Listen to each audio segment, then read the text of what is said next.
Bienvenidos a este podcast de Post La Verdad, hoy lunes 9 de julio de 2018 y son las 6 de la tarde.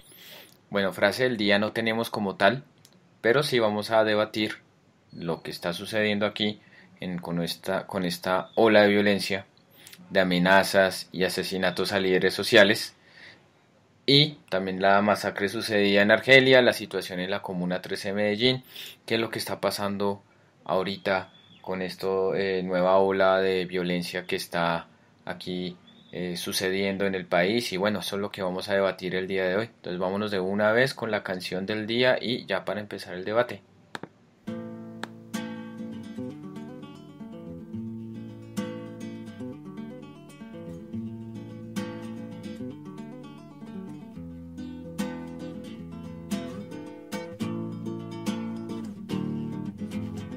Al final de este viaje en la vida quedarán nuestros cuerpos hinchados de ir a la muerte, al odio, al borde del mar.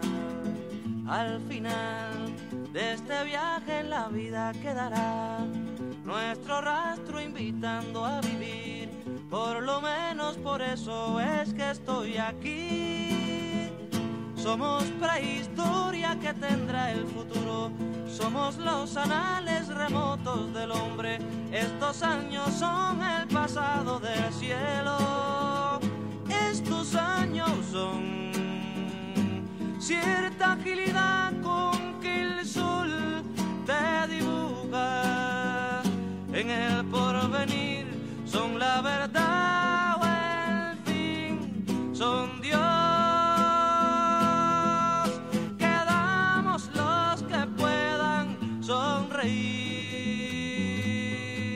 En medio de la muerte, en plena luz, en plena luz, en plena luz, en plena luz, en plena luz, en plena luz.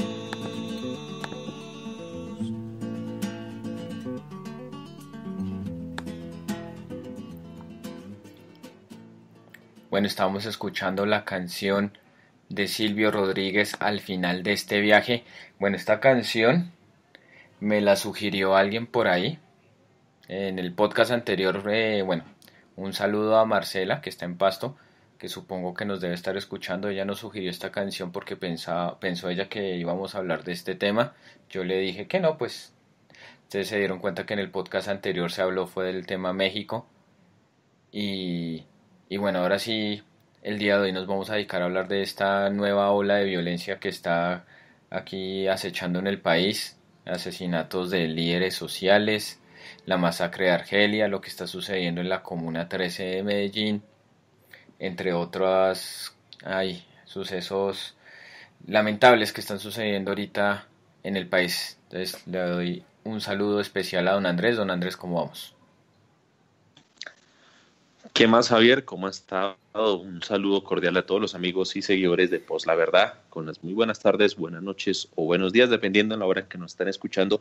Y de una vez lanzándole la invitación a todos ustedes a que hagan parte de nuestro chat en Spreaker, que en sus comentarios frente a este delicado tema del día de hoy que vamos a tocar en este episodio podcast de Post La Verdad y sobre los asesinatos a los líderes sociales que han venido ocurriendo en las últimas semanas en Colombia. Bueno, últimas semanas y también tiempo atrás. Saludamos desde Exeter, Inglaterra, después de mucho tiempo retorna doña Diana. Doña Diana, ¿cómo vamos? Hola, hola Javi, hola Andrés, hola Sebastián. Pues contenta de volver, pero un poco triste con el tema. Estuve muy juiciosa preparándolo este fin de semana, pero ha sido una experiencia algo deprimente. Ir a través de estos nombres, de estos rostros y pues con mucho respeto, mucho dolor y cariño hacia los familiares y las comunidades. Esperamos dar lo mejor en este programa, no solo como homenaje, sino porque el análisis a profundidad de lo que está pasando lo amerita. Sí, más que nueva ola, yo diría que es un recrudecimiento de algo que ha venido pasando desde la firma de los acuerdos y que definitivamente tenemos que seguir presionando porque debe frenarse. Gracias, doña Diana. Y desde Medellín, ya no desde Frankfurt, ya está por acá otra vez en estas tierras. Sebastián, ¿cómo vamos? Hola Javier, hola Andrés, hola Diana. No, pues bien, por aquí ya de nuevo en Colombia.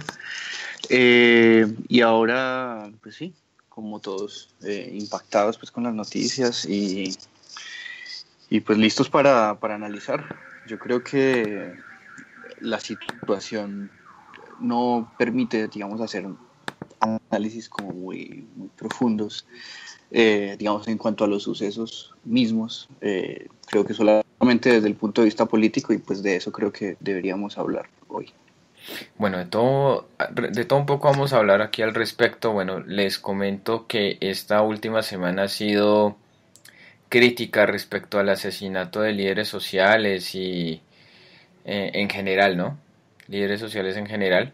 Ya hay personas que se dedican a ser reclamantes de tierras, defensores de estas personas a las cuales se les quitó las tierras durante el conflicto, personas que, bueno, que simpatizaron con ciertos grupos políticos, con ciertos candidatos de la campaña que ya pasó. Eh, Líderes sociales de distinta índole han sido amenazados y ha sido una semana cruenta. ¿En qué sentido? Primero, tenemos la masacre de Argelia Cauca. Tenemos la masacre de Argelia Cauca, en el cual fueron asesinados 7 campesinos. El día que Colombia jugaba contra Inglaterra nos enteramos de la masacre de Argelia, o fue un día anterior si no estoy mal, por ahí en esos días, fue que ya se hizo público de lo de la masacre en Argelia Cauca. También en el municipio de San Pablo Bolívar, vale decirlo, fue amenazada la maestra de Yanira Ballestas, que se hizo viral en redes sociales la grabación de la amenaza de un paramilitar, el cual decía que no importaba lo que tenía que hacer, pero que la iba a sacar, o sea, que se tenía que ir, o sino que la mataba, y, o sea, con un lenguaje que mete miedo, que mete miedo. También tenemos el asunto de operativos irregulares en la Comuna 13 de Medellín, en la cual en la W Radio un habitante de la Comuna 13 decía que bandas delincuenciales con la policía están entrando a las casas a la fuerza a sacar a los jóvenes para reclutarlos. El secretario de seguridad decía que no, que eso no es tan así, mejor dicho, bueno, según lo que escuché ahí en la W Radio. Bueno, y según esta cifra que encontré por acá, bueno, es de un aviso que acá hicieron, pero eso lo entraremos a discutir porque es que esa es otra cuestión, lo de las cifras de cuántos muertos van. Según esto que encontré acá, entre el 1 de enero del 2016 y el 27 de febrero de 2018, 282 homicidios de líderes sociales y defensores de derechos humanos se han cometido, han sucedido. Más o menos, no sé, eso sí ya tocaría como entrar a discusión. Entonces, pregunta para todos, ¿qué está pasando? ¿Por qué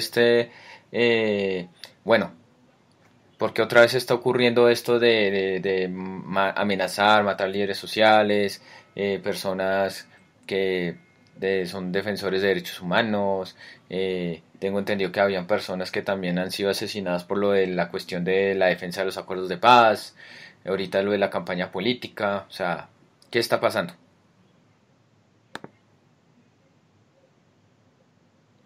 No sé quién quiera empezar. Si quieres, te arranco. Sí, claro. Eh, bueno, es un tema bastante complejo.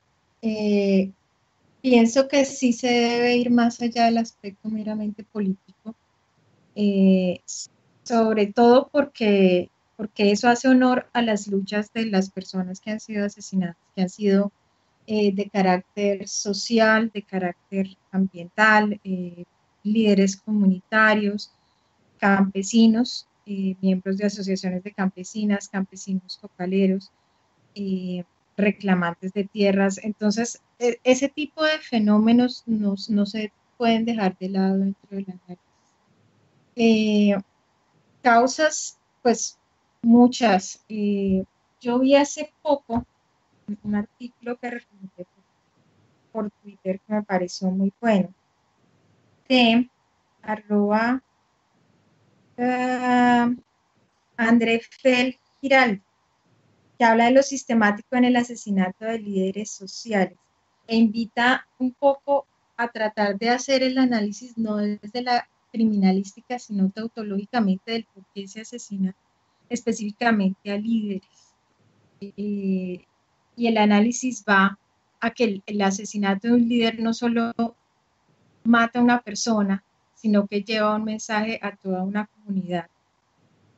No solo de miedo, sino de frenar una lucha y unos procesos que están llevando colectivamente de recuperación de recursos. Estamos hablando de tierras, estamos hablando de agua, estamos hablando de subsuelo. Yo quisiera, si además me regalas unos minutos, compartirles un audio muy interesante que me encontré este fin de semana, que además quiero empalmar con otro artículo que quiero traer a colación sobre las causas que ocasionan este recrudecimiento. Es un audio de Contagio Tal, es creo de finales de mayo, del 28 de mayo, y es un testimonio de una persona de una Junta de Acción Comunal posterior al asesinato de 2 miembros de la Junta de Acción Comunal.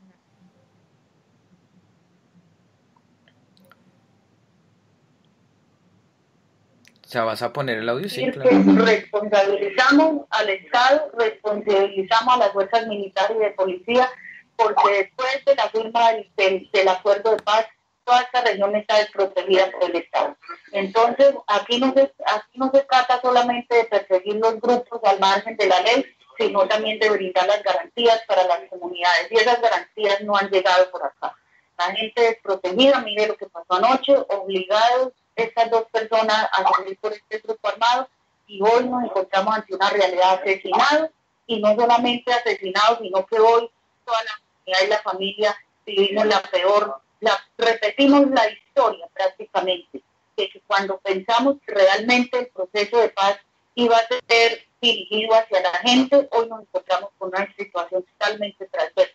Volvemos prácticamente a los años anteriores, cuando los falsos positivos se presentaban en esta región.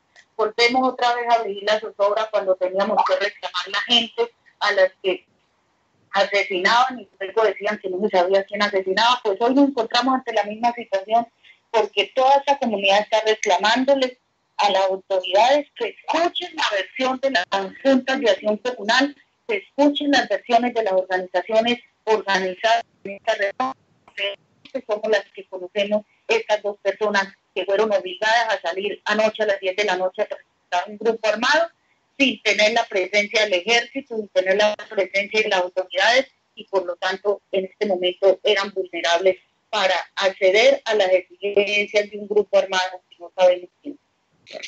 Pues bueno, muchísimas gracias por la información. Bueno, espero que se haya escuchado más o menos la historia. Sí, se escuchó, de estas personas. Es que llegaron unos disidentes en la noche, los forzaron a acompañarlos en una movilización y el ejército les tenía tendida una redada. Entonces, dentro del ataque del ejército, calaron también. Esta es una situación bastante particular, pero quiero empalmarla con un artículo de Salomón Kalmanovic, en el que él cita un estudio de la Universidad de Rosario, o que ha sido publicado por la Universidad de Rosario, que también es en donde se confirma a través de un estudio muy completo que después de la firma del acuerdo de paz realmente no hubo paz. Hubo una firma de un acuerdo, pero no una implementación del acuerdo. No hubo una implementación del acuerdo. No se llegó a las comunidades, no se llegó a los territorios de donde se fueron las FARC, y allí han llegado otros grupos a ocupar esos espacios, a pelearse esos espacios, y la gente ha quedado atravesada en el fuego. Pienso que hay otros patrones de sistematización seguridad, y me imagino que cuando ustedes hablan de político, pues irá por ahí, pero creo que los principales son los que estamos mencionando, los que han salido en este estudio, los que mencionan las comunidades con relación al Estado, no atenderlos, no llegar antes del acuerdo y tampoco llegar después, dejarlos a merced de otros grupos. Y pues que obviamente continúa una lucha por recursos, sobre todo tierra, dentro de los territorios, particularmente dentro de los indígenas, como muestra el informe de Indepaz, que también es muy bueno. El segundo grupo de mayor víctimas, el primero es miembros de las juntas de acciones comunales, el segundo son miembros de etnias y de grupos indígenas que están peleando por tierras que les han sido ocupadas o que ellos reclaman como tierras ancestrales. Bien, no sé si Andrés o Sebastián quieran agregar algo más.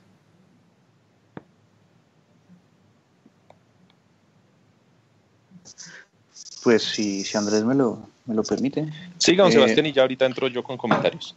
Vale, a ver, ¿a qué me refiero yo con que el asunto solo se puede analizar políticamente? Pues porque, digamos, todas las causas que ha mencionado Diana, pues en realidad tienen un encauce político. Es decir, obviamente hay razones, digamos, diversas, digamos, para que esto suceda, pero las razones, las causas concretas, los móviles efectivos, pues son cuestiones criminalísticas de las que probablemente no podamos decir mucho. Aquí yo creo que el análisis, digamos, tiene que someterse o tiene que, digamos, restringirse a la cuestión política, al análisis histórico y a tratar de, digamos, redescubrir las causas políticas de por qué hoy hay una especie de recrudecimiento de este tipo de asesinatos, ¿no? Y pues cuando se habla de política se tiene que hablar de, digamos, de responsabilidades políticas en general, no sé, o sea, la constelación política en la cual empiezan a surgir nuevamente este tipo de asesinatos, ¿no? Estamos en un momento postelectoral. En este momento postelectoral hay una especie de redistribución de poder y de fuerzas en Colombia, y el recrudecimiento de los asesinatos a líderes de izquierda y oposición en general, y a líderes sociales, pues tiene que ver con ese, digamos, con ese resurgir y esa nueva configuración de fuerzas fácticas en el país. Esa configuración de fuerzas fácticas es una demostración de poder que a lo que apunta es a, digamos, nuevamente demostrarle al país quiénes han sido los que han estado ahí, quiénes han sido los que han tenido el poder, y cuál es el tipo de política que piensan realizar de ahora en adelante, ¿no? De ahí pues que un análisis, digamos, un análisis político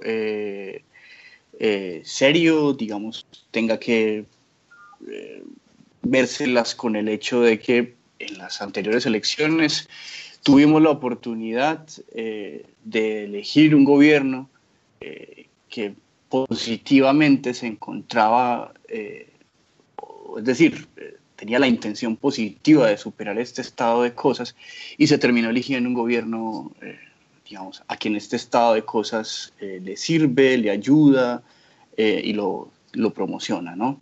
Entonces, ¿cuáles son las responsabilidades políticas que cabe al país? ¿Cuáles son las responsabilidades políticas que cabe a los líderes políticos que participaron de las anteriores elecciones? Creo que eso es algo de lo que se debe hablar.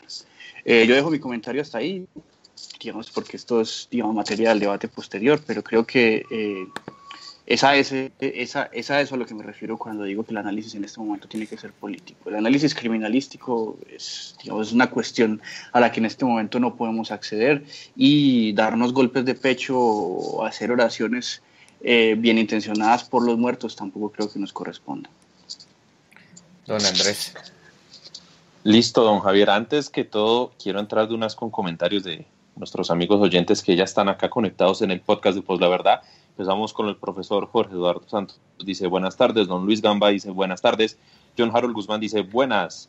Y Iván Dacho dice acá, buena tarde, mesa de debate de Pues la Verdad. Ninguna duda de que esto es sistemático. Y voy a empezar a partir utilizando esta palabra. ¿Por qué se habla de ataques sistemáticos?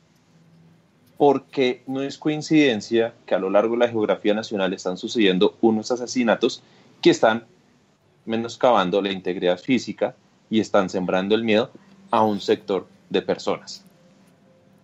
Es obvio que hay un listado y es obvio que quienes están cometiendo estos asesinatos están obedeciendo a un listado. Hay unos nombres ahí plasmados y están ejecutando esos nombres uno por uno, y eso es lo que estamos viendo en las noticias que nos llegan de gente que están en las zonas y demás, porque también ha sido atronador el silencio cómplice de los medios de comunicación, porque la cobertura que ellos le han dado ha sido mínima. Si no ha sido, vuelvo a decirlo como se ha dicho acá muchas veces, si no es por las redes sociales, no nos damos por enterados de muchas cosas que están pasando, ni el impacto que está sucediendo acá en Colombia de eso. ¿Por qué? Porque se le da mayor cobertura al mundial, se le da mayor cobertura a otro tipo de noticias, un poco de cuestiones, pero de ahí no pasa nada. Algunos políticos tienen que salir ya de manera forzada a rechazar los ataques, a rechazar los asesinatos, a decir no estamos de acuerdo, no, que por favor cesen, que tal cosa, pero no pasa nada. Entonces, ¿el Estado qué está haciendo? Porque esto es una falta clara de presencia del Estado. El Estado que está haciendo para entrar a subsanar las falencias en seguridad y en tratar de evitar que se sigan cometiendo estos asesinatos que estaban incluso cometiéndose antes de las elecciones. Como bien ya se estaba mencionando, se empezó también con gente que estaba defendiendo el proceso de paz. De hecho, el día de hoy, 9 de julio, salió la noticia en El Espectador que Santos, presidente Santos, el que aún hoy es presidente, que ya le queda menos de un mes de presidencia, dice que convoca un pacto para rechazar la violencia contra líderes sociales y que invita a Iván Duque, a la vicepresidenta electa Marta Lucía, que ese pacto ya lo firmó con el vicepresidente, el ex general Naranjo. Pero ¿y de qué sirve hacer un pacto? ¿De qué sirve hacer algo simbólico si no se están tomando medidas efectivas? Esa es la presencia del gobierno, esa es la actuación del gobierno, esa es la actuación de un presidente que se ganó el Premio Nobel de Paz, que lo único que hace es decir, hagamos un pacto para que no maten más a las personas, pero medidas eficaces, medidas que sean dúctiles, que sean viables, nada, esto es inocuo, esto no sirve de nada. Duque, por mucho lo que ha dicho, lo ha trinado, una que otra declaración que le han sacado en medios de comunicación, y no, entonces que haya de pronto una continuidad, que haya de pronto dentro del empalme que están haciendo tanto el presidente saliente con el entrante, que digan, mire, vamos a buscar a que las víctimas de estos asesinatos sean resarcidas por el Estado y vamos a evitar que se cometan mayores asesinatos. Nada están haciendo, no se ve mayor voluntad. Estamos de un importaculismo por parte del Estado colombiano que estamos viendo cómo están asesinando a las personas. Entonces, si no son por el Twitter, si no son por las redes sociales, si no son por las fotos desgarradoras que suben de gente acribillada a bala, que eso ya es también caer en el morbo, pero es que a veces toca llegar a eso porque es que aquí como que nos amansamos tanto con tanta violencia que nos da lo mismo. Ayer hubo un accidente fatal en la vía La Vega-Bogotá y eso pasó a segundo plano, eso nadie le importó y lo único que vieron, es que eso fue por la guerra del centavo y ya, o sea, ¿qué nos está pasando? Pero eso sí, llega a la selección Colombia y una mano de desocupados llenan la calle 26, otros llenan el estadio y eso sí es noticia de primera plana, eso sí salen todos los noticieros, salen todos los periódicos, eso sí es orgullo nacional que Peckerman se puso en la camiseta, que bailaron, que cantaron, que hicieron una y otra cosa, eso sí llena de orgullo. Y si uno no se pone la camiseta el día del partido de la selección Colombia, se le acercan a uno y dice, es que acaso usted no quiere a su país, ¿usted por qué no usa la camiseta de la selección Colombia? Porque así me lo dijeron. ¿Cuándo? Así me lo dijeron. ¿Pero cuándo? La vez del partido de Japón, el primer partido de Colombia, me lo dijeron así en la calle. Fui a la tienda a comprar unas cosas y la tendera me dijo, oye, ¿usted por qué no está con la camiseta? ¿Usted no quiere a su país?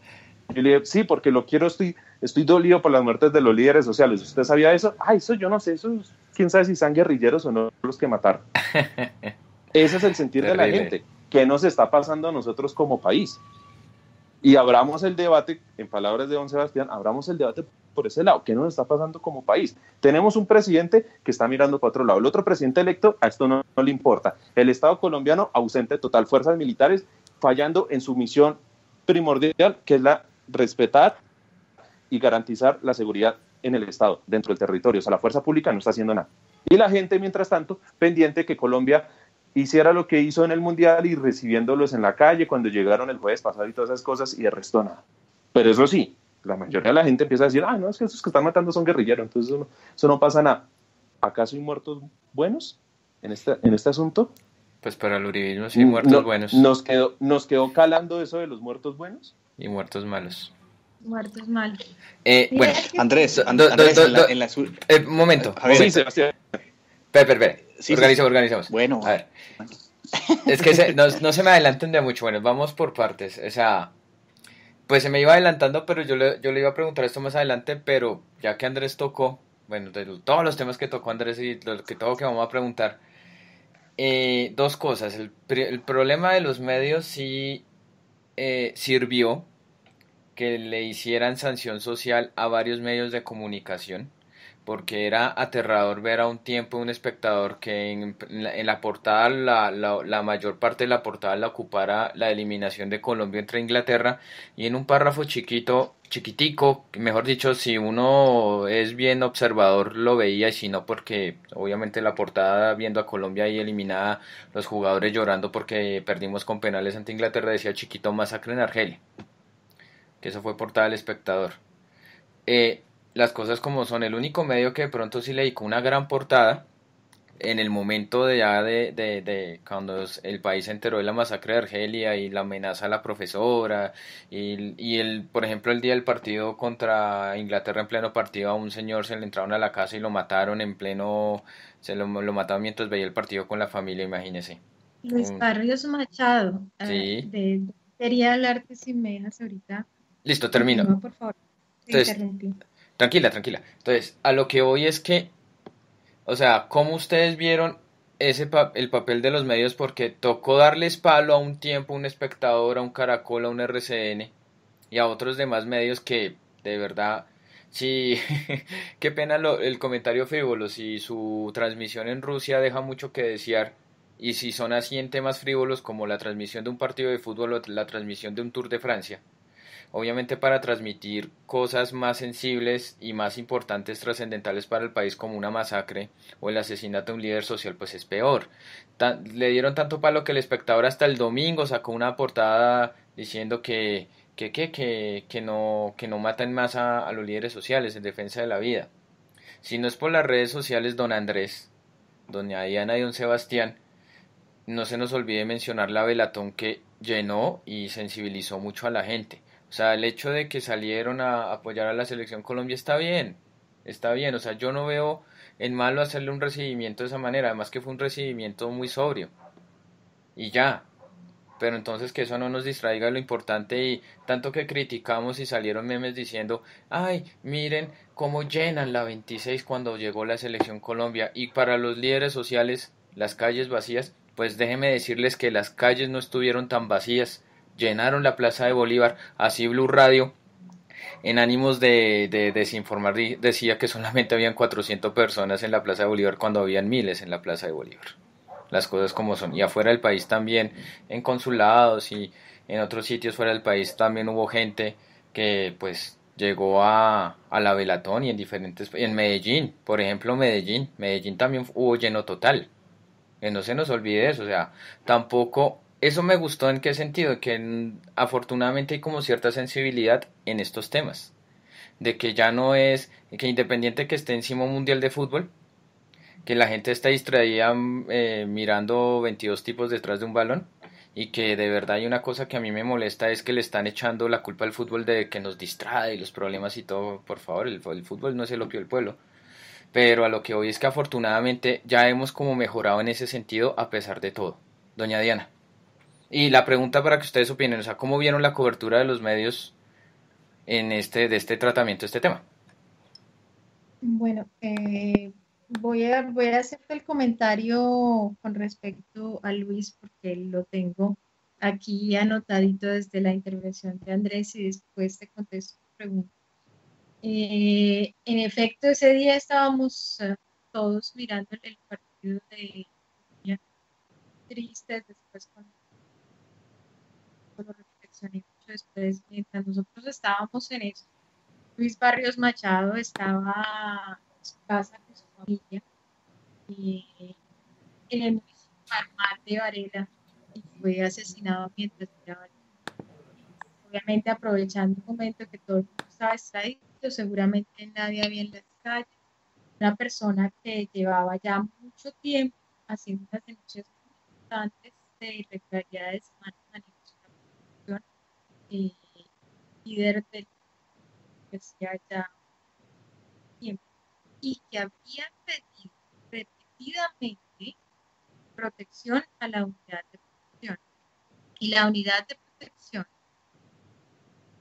hasta el comentario de don Andrés, la unidad de protección le niega la protección a Luis Barrios porque piensa que es un bajo riesgo y lo ignora. Una persona que ha estado denunciando irregularidades graves. Aló, estoy con el micrófono de siempre, ¿me escuchan? Doña Diana, es que la escuchamos lejos y como que se intenta perder el sonido, no sé. Aló, ¿me escuchas bien? Ah, sí, ahora sí. Si puedes repetir otra vez. Me tocó aquí pegarme al teclado. Les estaba diciendo que esta persona, este líder, llevaba ya un buen tiempo haciendo unas denuncias de corrupción y de irregularidades graves en su municipio y que había venido solicitando de la Unidad Nacional de Protección un esquema de seguridad y se lo habían negado por considerarlo de bajo riesgo. Y aquí tenemos las consecuencias. Eso para dar respuesta a Andrés. En cuanto a los medios, pues yo no estoy muy enterada de los medios colombianos, sin embargo, yo me he enterado pues básicamente por la prensa online colombiana, entonces digamos que no puedo quejarme. En varios sitios vi que hicieron alusión al informe de Indepaz, lo cual es bastante positivo porque ese es un informe súper completo, un informe que inclusive aguanta hasta algunas críticas, porque incluye personas que a mi juicio no son líderes y eso hace que los patrones no se vean muy fácilmente a la sistematicidad. Pero sin embargo sí lo vi reseñado en varias partes. Entonces, obviamente los medios de Colombia siempre serán los mismos, parcializados, poniendo el foco donde no es, pero pues afortunadamente yo he tenido desde aquí online acceso a informes, pues me imagino desde Colombia también, para poder ver qué es lo que está pasando.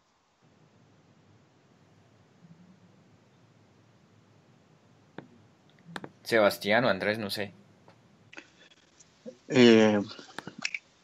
Pues a ver, sobre los medios,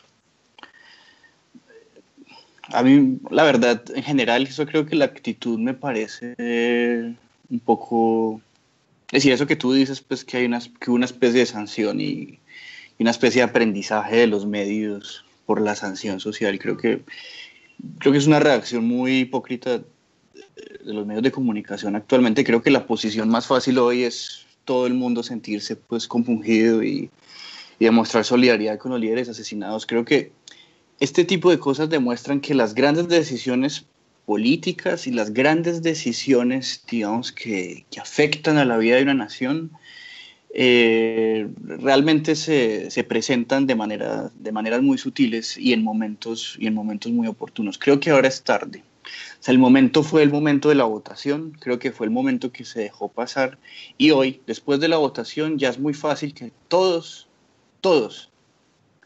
los que de alguna manera se opusieron al proyecto político que pudo haber contenido lo que está sucediendo en este momento, llegar al poder, todas esas personas hoy se están dando golpes de pecho. Eso me parece a mí tristemente hipócrita. La verdad es que el momento político para hacer eso era otro en este momento, pues sí, o sea, nos vamos a dedicar a la misma campaña en la que estuvimos durante los 8 años del gobierno de Uribe, tratando de visibilizar, tratando de informar, tratando de diagnosticar, etcétera, etcétera. Pero los momentos de las decisiones políticas son así, son sutiles, son momentos en los que hay que acertar. Y creo que fallamos, y creo que el país entero, no solamente pues el país que obviamente votó por el uribismo, sino el país que se abstuvo de votar por el proyecto político que pudo haber detenido esto, le falló a la gente que está, digamos, en este momento en esa situación de vulnerabilidad, le falló a los líderes que han sido asesinados en este momento y a los líderes que van a asesinar, porque esto no se va a detener simplemente porque el espectador agrande el titular, ¿no? Entonces, creo que el papel de los medios ahora, pues sí, va a ser acomodaticio, como ha sido siempre a lo largo de la historia de Colombia. Algunos medios intentarán seguir con esa campaña realmente desagradable, como la silla vacía, ¿no? O sea, creo que en un momento en el que se supone que, digamos, merece análisis políticos profundos, la silla vacía, pues trata de seguir haciendo campaña, la misma campaña que nos llevó a este momento en el que estamos ahora, a este recrudecimiento y a lo que se viene, porque creo que eso no va a parar acá.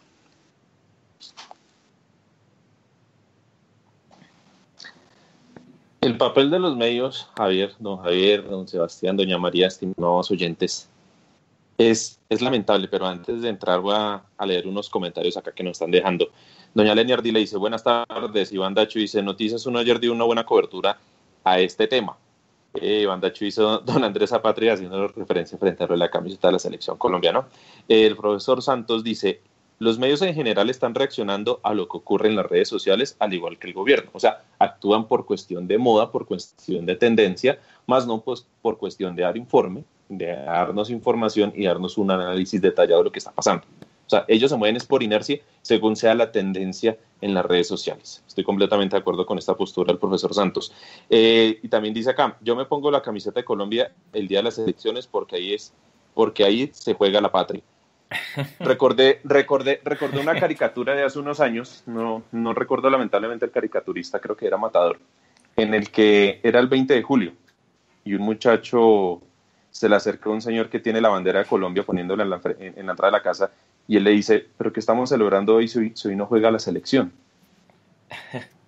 Entonces, por ahí van caminando a lo que yo estaba diciendo, o sea, acá hay cosas más importantes y lo realmente importante está pasando a segundo plano.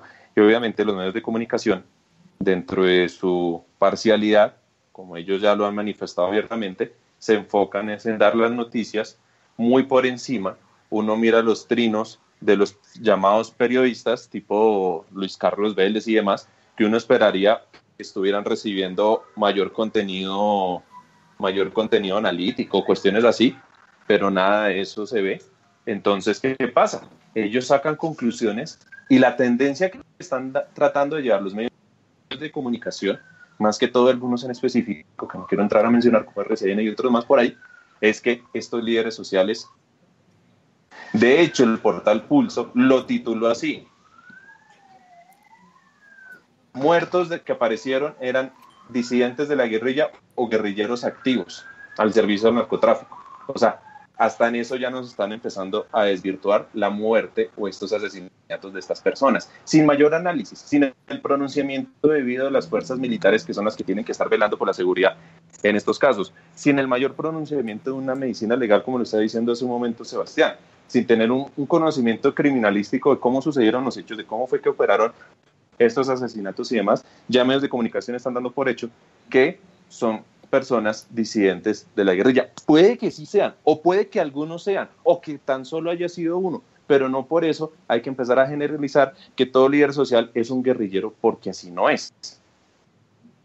Entonces, y es que ahí, perdóname. Sí, dale, entra. ¿Ya terminaste? Sí, dale, entra. No, y que quería decir que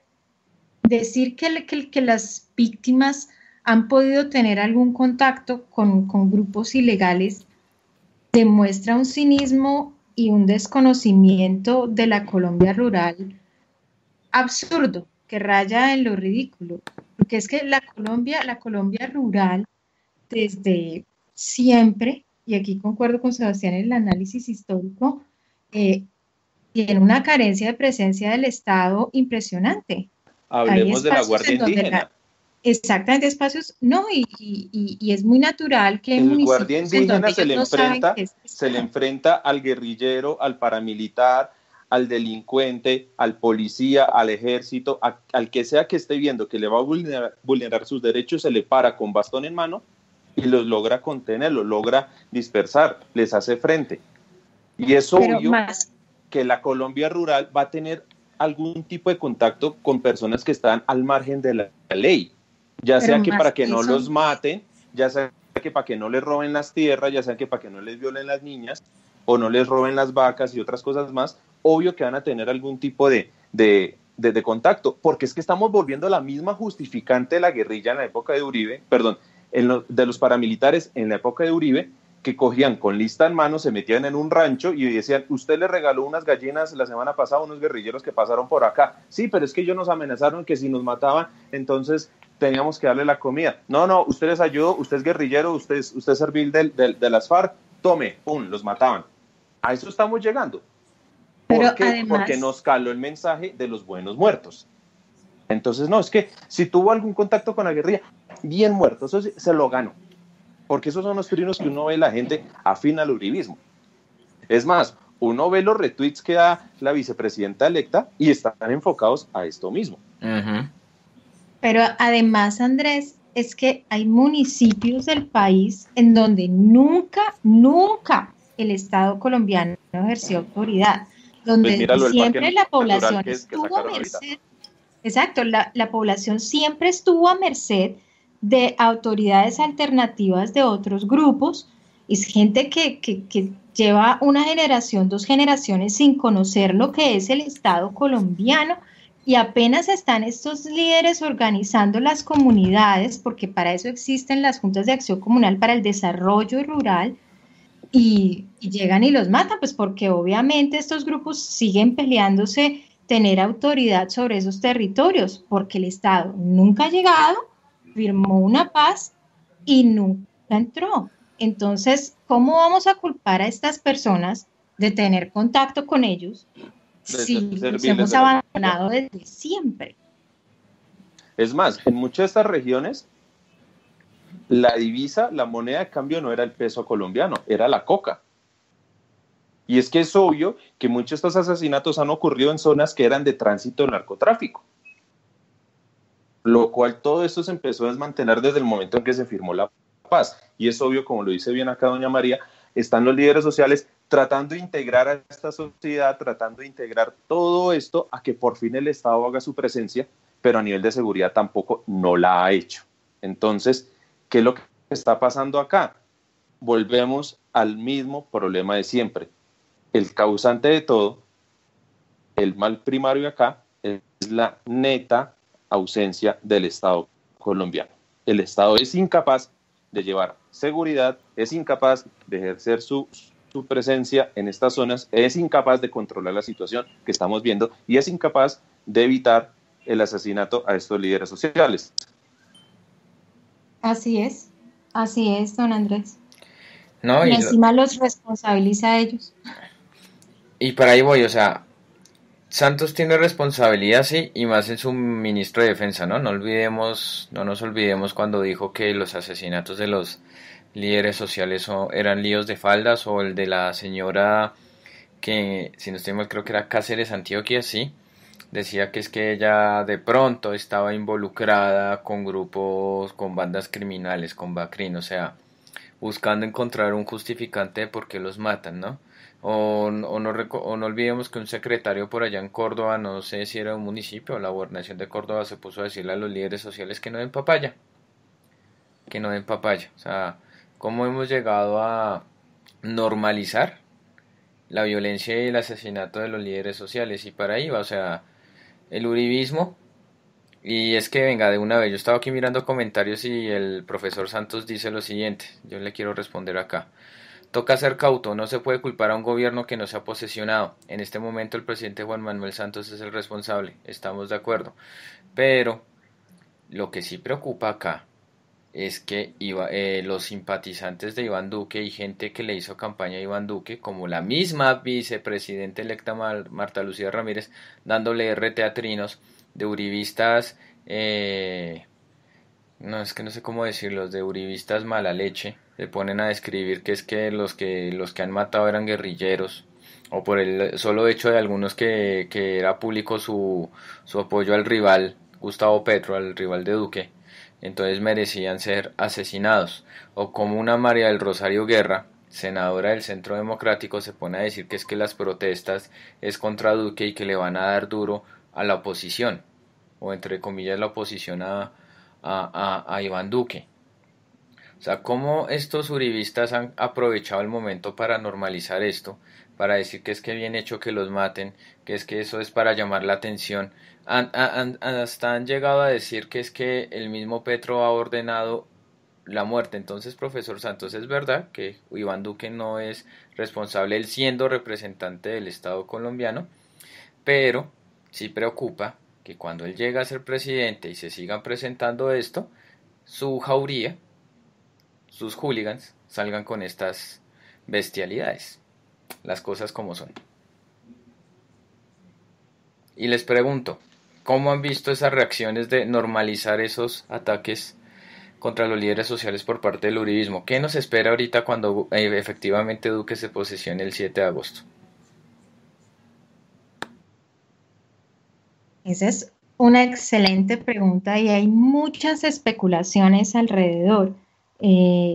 Coge fuerza la que indica que probablemente el recrudecimiento que se está viendo en este momento es para bajarle el tono cuando suba Duque y que se observe como una diferencia con su homólogo anterior. Todo eso es conspiranoico y chisme, la verdad. Pero puede ser. El tema de redes es absurdo. Afortunadamente yo no sigo uribistas. Me dio por seguir un uribista hace como 2 semanas, como para enterarme de qué hablan, y la verdad es que me llevo las manos a la cabeza y digo, no, entonces poco me entero de las jaurías y de ese tipo de cosas, afortunadamente, porque obviamente es muy loco, por ejemplo, decir, no, es que el mismo Petro los está mandando matar para victimizarse, o sea, se pasan demasiado, o lo del trino que acabo de mostrarles, va a ir rotando un comunicado que supuestamente es de la policía y que a todas luces pareciera ser falso, entonces, y lo rotan, me imagino que eso ya debe estar pasando por grupos de WhatsApp porque tienen cualquier cantidad. Eso realmente es lo peligroso, y que ellos tienen también como sus medios alternativos a través de los cuales reciben esas noticias exageradas, malintencionadas, que refuerzan sus prejuicios, pero que no los dejan ver la realidad tras ellos. Entonces, por ahí está el peligro.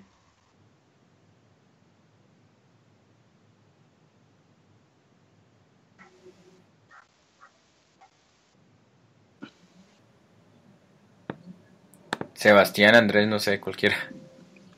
Bueno, o sea, ¿qué nos espera? Yo creo que, pues, nada distinto a lo que ya hemos vivido. Yo creo que como esa extraña sensación de pacificación que hubo en el gobierno de Santos no fue más pues que una especie de preparación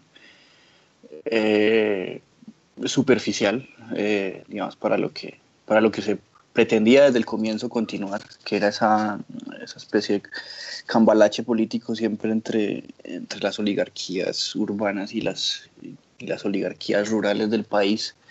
Y esto es la muestra de la vuelta al poder de la oligarquía rural y de las formas, digamos, de las formas típicas, de las formas tradicionales de la oligarquía rural en Colombia. Lo que nos espera es pues un proceso de amedrentamiento general.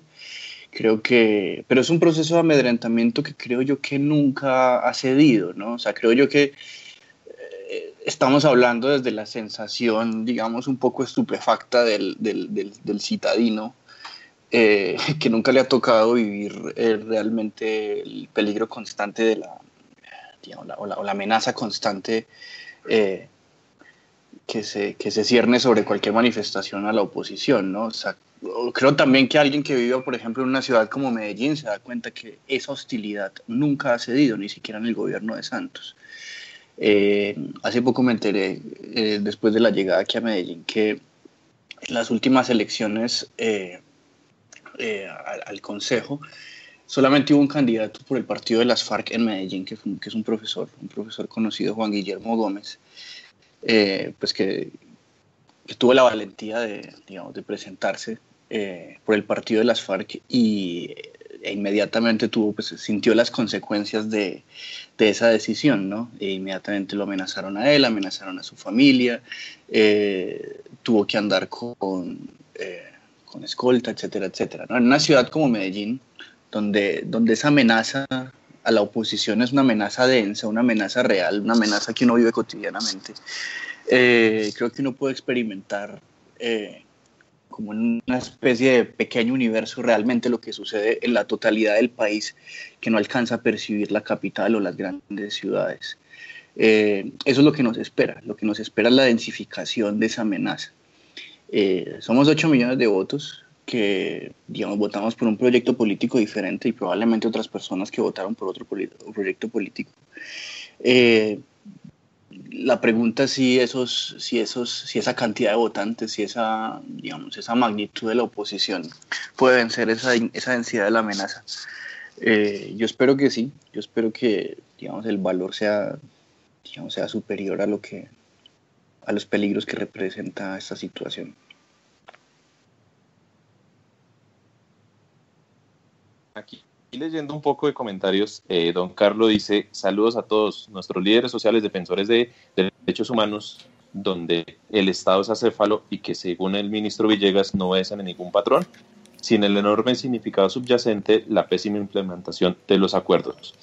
Dando un poquito de respuesta también a lo que decía el profesor Santos, que hay que ser cautos, que aún Juan Manuel Santos sigue siendo el presidente. Sí, obviamente, él sigue siendo el presidente, ya le queda menos de un mes. Pero, como lo dije hace un momento, preocupa ver que dentro de lo que se ha comunicado en el empalme del gobierno saliente con el gobierno entrante, no se ha tocado o no se ha hablado en mayor forma o en mejor forma sobre este tema. Entonces, uno va viendo por dónde va el camino. Y esto es achacable. Y esto es muy normal que uno le haga críticas a un gobierno entrante cuando no empieza a tomar posturas frente a cosas que están sucediendo y que va a tener que, en el momento en que se posesiona, a tomar decisiones. Es más, un presidente electo ya tiene que haber dado sus posibles soluciones sin interferir en el gobierno actual, pero sí diciendo: en el momento en que nos posesionamos, vamos a tomar control sobre esta situación para evitar que sigan cometiendo asesinatos. O sea, algo tan sencillo como esto no lo hemos visto dentro del comité de empalme liderado por Carrasquilla, por Álvaro Uribe Vélez, frente al nuevo gobierno que se posesiona el 7 de agosto. Recordemos que ahorita Duque sigue en su gira internacional, incluso por ahí ya se anunció una entrevista con RT, posó con fotos con el rey de España. Entonces, en eso está Duque, pero el comité de empalme no ha dado mayor cosa. Frente a lo de la violencia, vuelvo y digo, aquí la causa inicial es la ausencia del Estado. Ya lo hemos estado diciendo. Asumo yo y estoy con la tranquilidad que tanto los amigos oyentes como acá todos en la mesa estamos de acuerdo que estos asesinatos hay que rechazarlos, que hay que buscar las formas que sean más dúctiles, más viables, más eficaces para que estos asesinatos cesen, que esto no tiene por qué estar pasando. Ya somos un país que firmó la paz con una de las guerrillas más viejas, que es el ELN, e incluso ya el mismo Clan del Golfo o los gaitanistas o como quieran que se llamen, ya están diciendo que se quieren someter a la justicia y un poco de cosas. Entonces el Estado colombiano tiene que estar en ton y son a esto, porque es que realmente no estamos viendo nada que esté pasando en favorecer la implementación de los acuerdos. La gente, las comunidades en esta zona sí quieren que se implementen los acuerdos, están dispuestas a eso. Tanto es así que ya hay líderes sociales a los cuales los están asesinando. Y el Estado colombiano, que es el que debe ser garante, el que debe brindar todas las garantías y el que tiene la obligación moral y primaria de garantizar que los acuerdos se estén implementando, que se está haciendo, pues nada. Entonces vuelvo y digo, y en palabras de don Carlos en el comentario, estamos ante un estado acéfalo, acá no está pasando nada, Santos está mirando para una cosa, lo único que dijo, y como lo mencioné hace un momento, es hagamos un pacto para que por favor nos reunamos todos y rechacemos, o sea, eso no nos sirve, necesitamos son medidas eficaces y necesitamos medidas de una vez, y como le dijo doña María, la organización o el departamento de víctimas y los que garantizan la seguridad de ellos a través de los escoltas y todas estas cosas que están haciendo, pues nada, porque ya hemos visto que les están negando la protección, la debida protección y todas estas cosas que han pasado. Es más, don Javier, no hemos hablado mucho del audio de una profesora en el que se le escucha la voz de un paramilitar, que no recuerdo el nombre, en el que la amenaza, le hizo un poco de insultos y le dice que si ella no se va, que los otros profesores y sus estudiantes la van a tener que recoger. Imagínese, pues no sé qué quieran decir, o sea que... El Ministerio de Educación no ha dicho nada, el Ministerio de Defensa no ha dicho nada, no, Presidencia no ha dicho nada. Y sabe que escuché que a la señora le tocó irse y que no era la primera vez que la amenazaban. Que le tocó irse al municipio y que no era la primera vez que le pasaba esto. Es que creo que esto ya había pasado antes. A mí esto me suena de déjà vu, a una profesora que ya había hecho una denuncia en la costa también. De que la estaban amenazando y que tuvo que perderse, tuvo que irse. O sea, ¿por qué? O sea y lo triste es que, bueno, insisto, o sea, ¿por qué no hacen nada? ¿Por qué normalizan? O sea, ¿por qué la gente tiene ese imaginario de que, ay, si la amenazan es por algo? Algo habrá hecho. Y eso sí me parece hasta macabro. El desconocimiento del campo, eso es puro desconocimiento de la realidad rural colombiana. Pero yo sí quiero sumarme a algo que decía Andrés y algo que decía el profesor Santos. La responsabilidad, y hay que decirlo, le cabe completamente al presidente Santos. A mí, de verdad, me entristece un poco, no sé, no entiendo a la gente que vive agradeciéndole a Santos el hecho de la paz, cuando la verdad para mí hay que agradecerle más a De la Calle, y de Santos prácticamente sacó la paz porque la comunidad internacional lo presionó hasta con un Nobel para que la sacara como fuera, pero Santos cumplió con firmar un acuerdo, pero la paz nunca la hizo. Entonces pienso que hay que decirlo con toda claridad, el responsable de este recrudecimiento de la violencia, el que cambió los heridos en el hospital militar por tumbas en el campo, es Juan Manuel Santos. Sebastián iba a decir algo.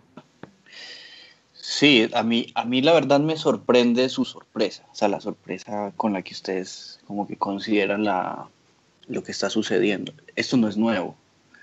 Es decir, eso no quiere decir que yo esté normalizando la situación, todo lo contrario. O sea, me parece que no nos debe aterrar que se recrudezca, como tampoco nos debe sorprender o nos debe, no sé, impactar, como me parece que escucho a Andrés, la posición estatal. Creo que todo lo contrario, esto no es una demostración de un Estado acéfalo.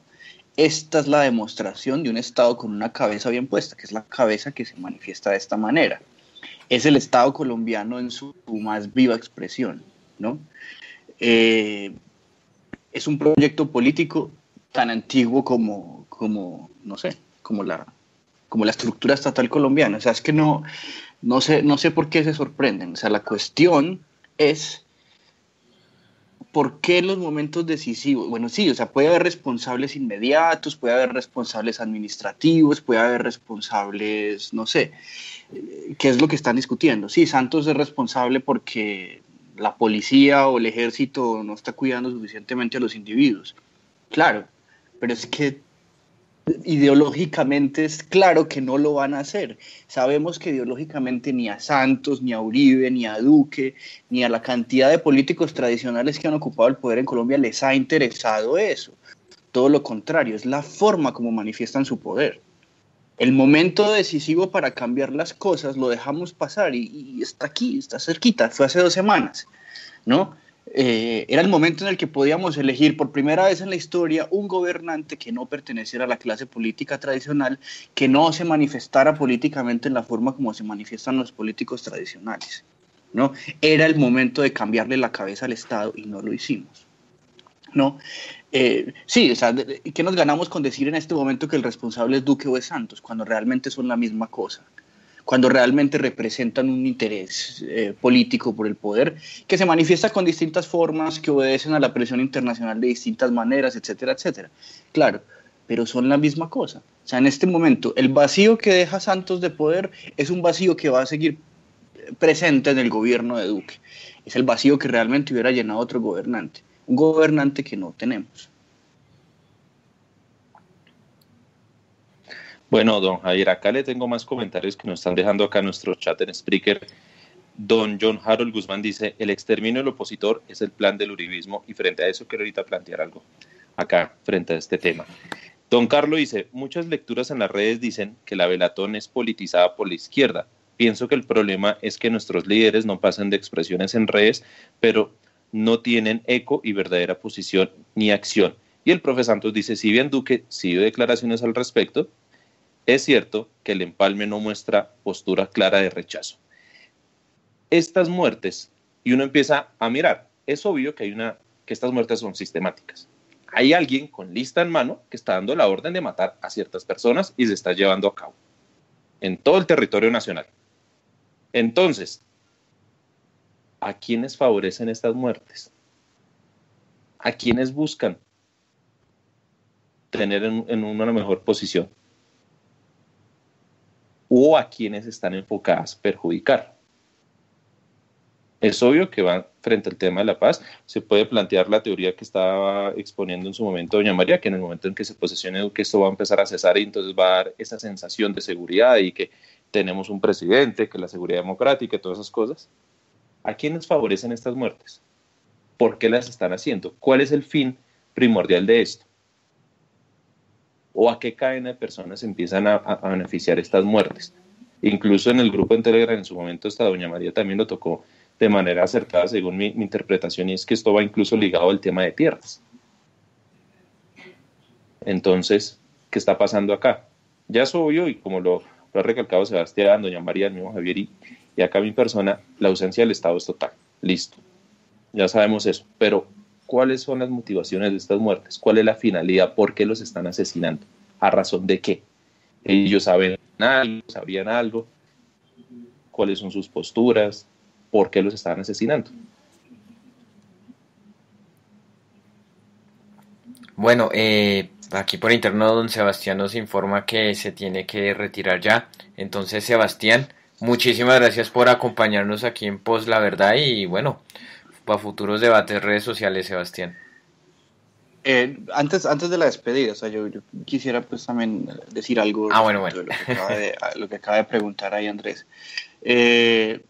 Con eso me quisiera despedir. Yo creo que, pues, claro, en términos inmediatos creo que sí pueden llegar a favorecer a, ¿no? Por ejemplo, en las discusiones alrededor de los reclamantes de tierras, creo que hay intereses inmediatos probablemente muy concretos, pero en la medida en que entendemos que estos asesinatos son sistemáticos, en la medida en que entendemos que esto hace parte de una especie de plan de ejercicio de poder histórico en Colombia, estos asesinatos no favorecen ni son de interés, digamos, inmediato de ningún político. Creo yo que tampoco podría decirse, esta es la forma como Duque se va a garantizar la gobernabilidad, ¿no? Creo que es la forma como históricamente se ha neutralizado la oposición en Colombia. Digamos, tenemos unas especies como de oleajes. Resurge la izquierda, asesinan la izquierda, se deprime la izquierda, gobierna la derecha, resurge la izquierda, asesinan la izquierda. Creo que ese tipo de oleajes, digamos, son ya conocidos en nuestra historia política, y creo que en este momento también cabría una interpretación de este tipo. Estos asesinatos favorecen al statu quo, favorecen a la forma de hacer política tradicional, ¿no? Ahora la pregunta es si, digamos, vamos a tener el valor suficiente o nos vamos a amedrentar ante lo que está sucediendo. Creo que a estas personas hay que defenderlas, y la forma de defenderlas ahora es tratando de hacer política activamente, y tratando de sacar adelante un proyecto, digamos, realmente alternativo, que no se deje dividir en las próximas elecciones y que pueda ir completamente unido, digamos, para, no sé, crear otra forma, construir otra forma de hacer política en el país. Pues bueno, yo me despido. Pues mis redes sociales, Twitter, @sebas.tobón, sin la última O. Y pues agradezco a ustedes por la invitación, a Andrés, a Javier, a Diana por la participación, y espero pues que sigamos debatiendo. Muchas gracias. Claro que sí, Sebastián, muchas Bueno, gracias. chao, Sebastián, gracias. Bueno, doña Diana, no sé si quieras agregar algo a los comentarios de Sebastián y Andrés. Sí, pues bueno, ¿a quién beneficia? Pienso que si bien el tema electoral puede manejarse paralelamente al análisis, no hay que olvidar los temas de fondo. Y Sebastián toca uno muy importante, que es el status quo. Y esto va más allá del solo la oposición o la izquierda. Hay muchos municipios en Colombia en donde si no hay presencia del Estado, pues menos tenemos que partidos políticos o que movimientos totalmente consolidados. Tenemos unas comunidades aisladas a merced de unas, uh, de unas autoridades que son alternativas, que no son legales. Y si nos vamos al informe de Indepaz, por ejemplo, creería yo que más que hablar de una sistematicidad, hay varias sistematicidades y definitivamente una de ellas es los reclamantes de tierras. Alguien decía en el grupo en estos días que a los reclamantes de tierras ya no los están matando, que ahora la cacería es por otro lado. No, a los reclamantes de tierras los siguen matando. En más, dentro de las víctimas no solo hay reclamantes, sino sus familiares, lo cual es muy triste. Es como que la hija, que le matan la esposa, que le matan el hermano. Eso es tenaz, eso tiene un fin clarísimo. Yo vuelvo al artículo que les hablé de Andrés Felipe.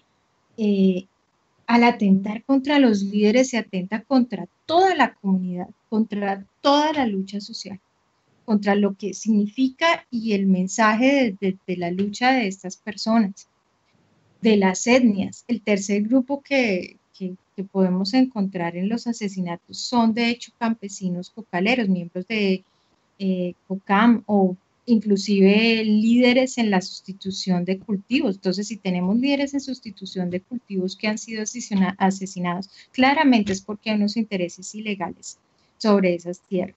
Entonces, pienso que sí es muy importante no perder del horizonte esas causas de fondo, porque es que la UNP, que es la Unidad Nacional de Protección de Víctimas, en efecto tiene que ser más activa y brindar protección, y hay que reforzar los esquemas de seguridad, pero los esquemas de seguridad son un desenfriolito, son un acetaminofén.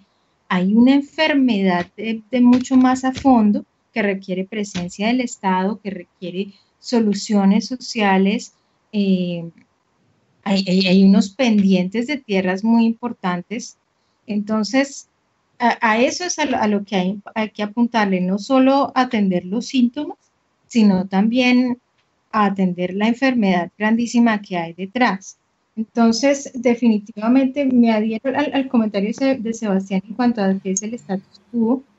Creo que dependiendo de las diferentes sistematicidades podemos hablar de diferentes, no sé, entes a quienes benefician.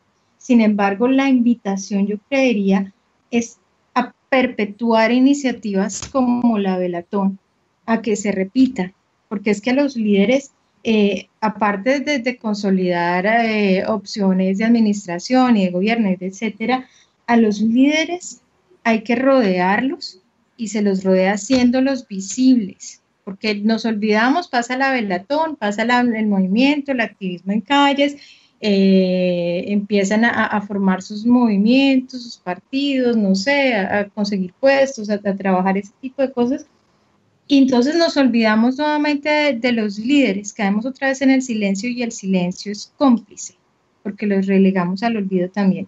Si pudiésemos hacer una velatón, no sé, o mantenernos activos en redes, molestando todo el tiempo a los mismos que están tomando decisiones para que sepan que a los líderes no los estamos olvidando, eso sería muy importante. Cosas como la que estamos haciendo ahorita, que es crear conciencia y que es además mantener el mensaje vivo, mantener la memoria de estas personas vivas, son importantes.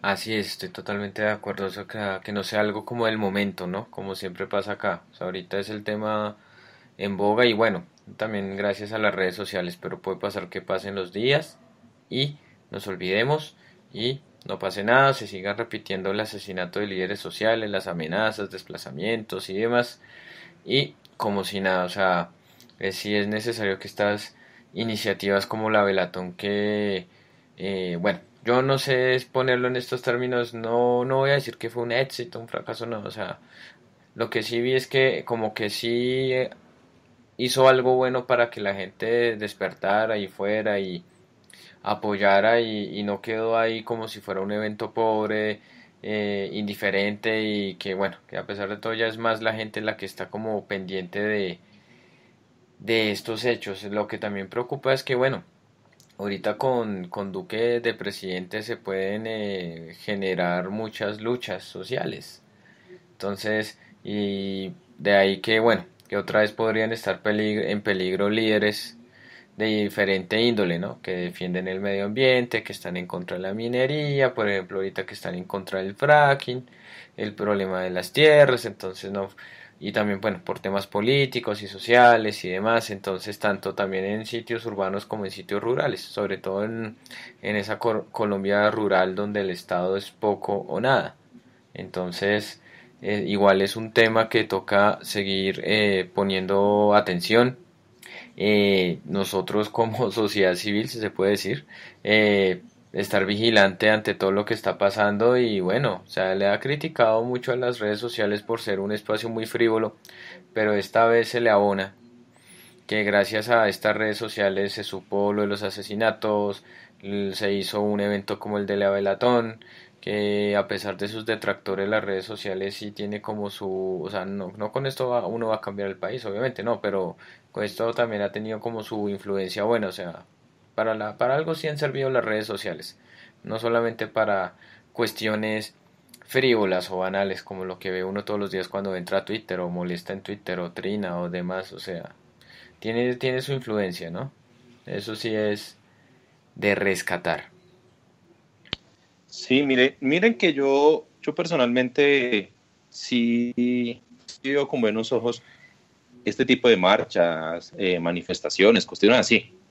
Estoy de acuerdo con eso. Está bien que hagan, pero no es la solución, no es la panacea, no es el todo, no. Esto sirve y es un granito de arena que se aporta. ¿Para qué? A lo que están haciendo las redes sociales y a lo que debe hacer la prensa, que es aquí la gran falta que tenemos es a nivel de prensa, y es el de generar conciencia, el de podernos sacudir un poquito como sociedad, y hablo de todos los colombianos como tal, de podernos sacudir un poquito, de ver la realidad que nos está pasando y decir, oiga, mire, están pasando cosas graves y nosotros por estarle prestando cuidado a cosas banales, a cosas sin sentido, a cosas superficiales, a cosas de momento, no nos estamos dando cuenta que están matando a nuestros líderes sociales, por ejemplo. Y bien, sí, salgan a las marchas. Personalmente yo no he asistido a ninguna marcha, no me gusta asistir a marchas, no soy de eso, me gusta hacer otras, o sea, me gusta estar en un podcast como en este, o buscar otras alternativas, o buscar otros aspectos donde se pueda charlar, donde se pueda hablar con personas, cosas así, pero hacer marchas no me gusta. Bienvenidos para los que les guste, y qué bueno que lo hagan, porque sirven. Y esas cosas valen la pena respaldar y que la gente los mire, los siga de las redes sociales, los siga de la televisión, los siga todas esas cosas. Pero ya, como le dijo don Javier, salen medios de comunicación como Blue Radio decir que fueron unas 400 personas cuando la Plaza Bolívar se llenó. Entonces también a uno lo tratan de pendejo en los medios de comunicación. Entonces, cada quien hace su aporte como bien puede hacerlo. Cada quien hace su aporte como el tiempo también se lo brinda. Entonces, ¿qué es lo que se pide? No es que todos salgamos a marchar, o no es que todos volvamos tendencia a algo en redes sociales y nos volvamos activos. No es que todos estemos en un podcast, no es que todos estemos haciendo proselitismo, no es que estemos en reuniones políticas, no. Se trata de generar conciencia.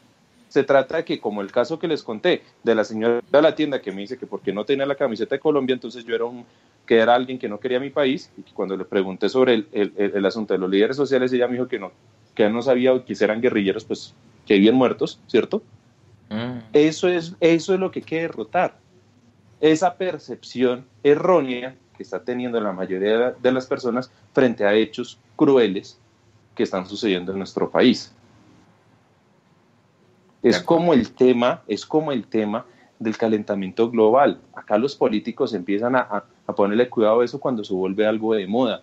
Tocas que nos volvamos de moda en la indignación frente a los líderes sociales, con el único fin que el Estado colombiano y la prensa se pellizquen, se den cuenta que se están equivocando y que hay que cambiar el rumbo y que hay que evitar estos acontecimientos. ¿Por qué? Porque ¿de qué sirve tanta marcha? ¿De qué sirve sacar tanta tendencia si al final no va a pasar nada?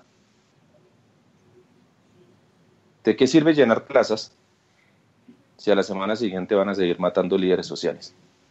¿De qué sirve sacar tendencias todo un fin de semana y estar trinando, o estar sacando programas como este si a la semana siguiente van a seguir matando? ¿Por qué? Porque no se está generando conciencia, y esa conciencia no está llegando a quienes tienen capacidad de decisión, que son los miembros del Estado, a entrar a cambiar esto. Recordemos bien que cuando generamos suficiente indignación, el Estado se pronuncia. Y así ha pasado con muchas cosas.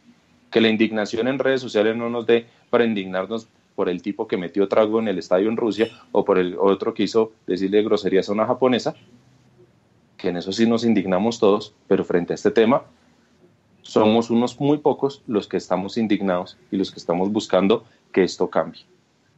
Van todos, y si el país no cambia, entonces pues estamos encaminados a ser un mal país. No, sí, claro, es verdad. No sé, ¿quieran agregar algo más al respecto? Comentarios, don Javier. El profesor Santos dice, decir que Uribe y Santos es lo mismo es simplificar a Colombia, no representan lo mismo. Más de lo mismo escribe, Velatón cada fin de mes. El profesor Santos dice, la ficha que está haciendo con el número de víctimas y su identificación, eso es una forma de mantener la visibilidad. Entonces, ahí está. Yo creo que, y a modo de concluir ya la parte mía, don Javier, debemos ser más asertivos, debemos ser más eficaces. Si las marchas sirvieran realmente, con cada marcha el 1 de mayo subirían el salario mínimo. Porque esa marcha es sagrada, y usted lo sabe bien. Sí, claro. Si las marchas sirvieran acá, es que ese es el problema. En otros países sí sirven, en Colombia no. ¿Por qué? Porque en Colombia muchas cosas pasan ya desapercibidas porque se nos volvió paisaje, se nos volvió costumbre. Entonces es costumbre ver que maten a líderes sociales, es costumbre ver que desplacen a campesinos, es costumbre ver que cojan y violen a niñas, es costumbre ver que violen a niños, es costumbre ver que tengamos trancón en las calles, es costumbre ver que tengamos políticos corruptos, es costumbre ver que cada vez que pasa algo la gente sale a marchar pero no pasa nada, entonces ya nos volvemos costumbre en eso y nos amansamos en tanto de eso, se nos volvió un paisaje completo que de aquí no pasamos. Sí, es verdad. No somos capaces de romper esa barrera. Entonces, ¿qué nos está faltando? ¿Qué debemos hacer para ser más asertivos, para ser más eficaces en poder manejar nuestra indignación y en poder tener real posición de cambio? Aunque bueno, aquí sí vale decir algo. Sí he visto algo positivo, o sea, a pesar de lo que dice don Andrés, sí estoy totalmente de acuerdo, sí he visto algo positivo respecto al tema de las marchas. Cuando pasaban las masacres y eso, las marchas, por ejemplo, en los años 90 o en parte de los 2000, eran contaditos 5 o 6 gatos marchando sobre la séptima y lo que usted dice, la gente ahí mirando el paisaje, no se informaban, bueno, y eso en épocas del conflicto, aunque hubo una que otra marcha multitudinaria pidiendo la paz, que ya no más violencia.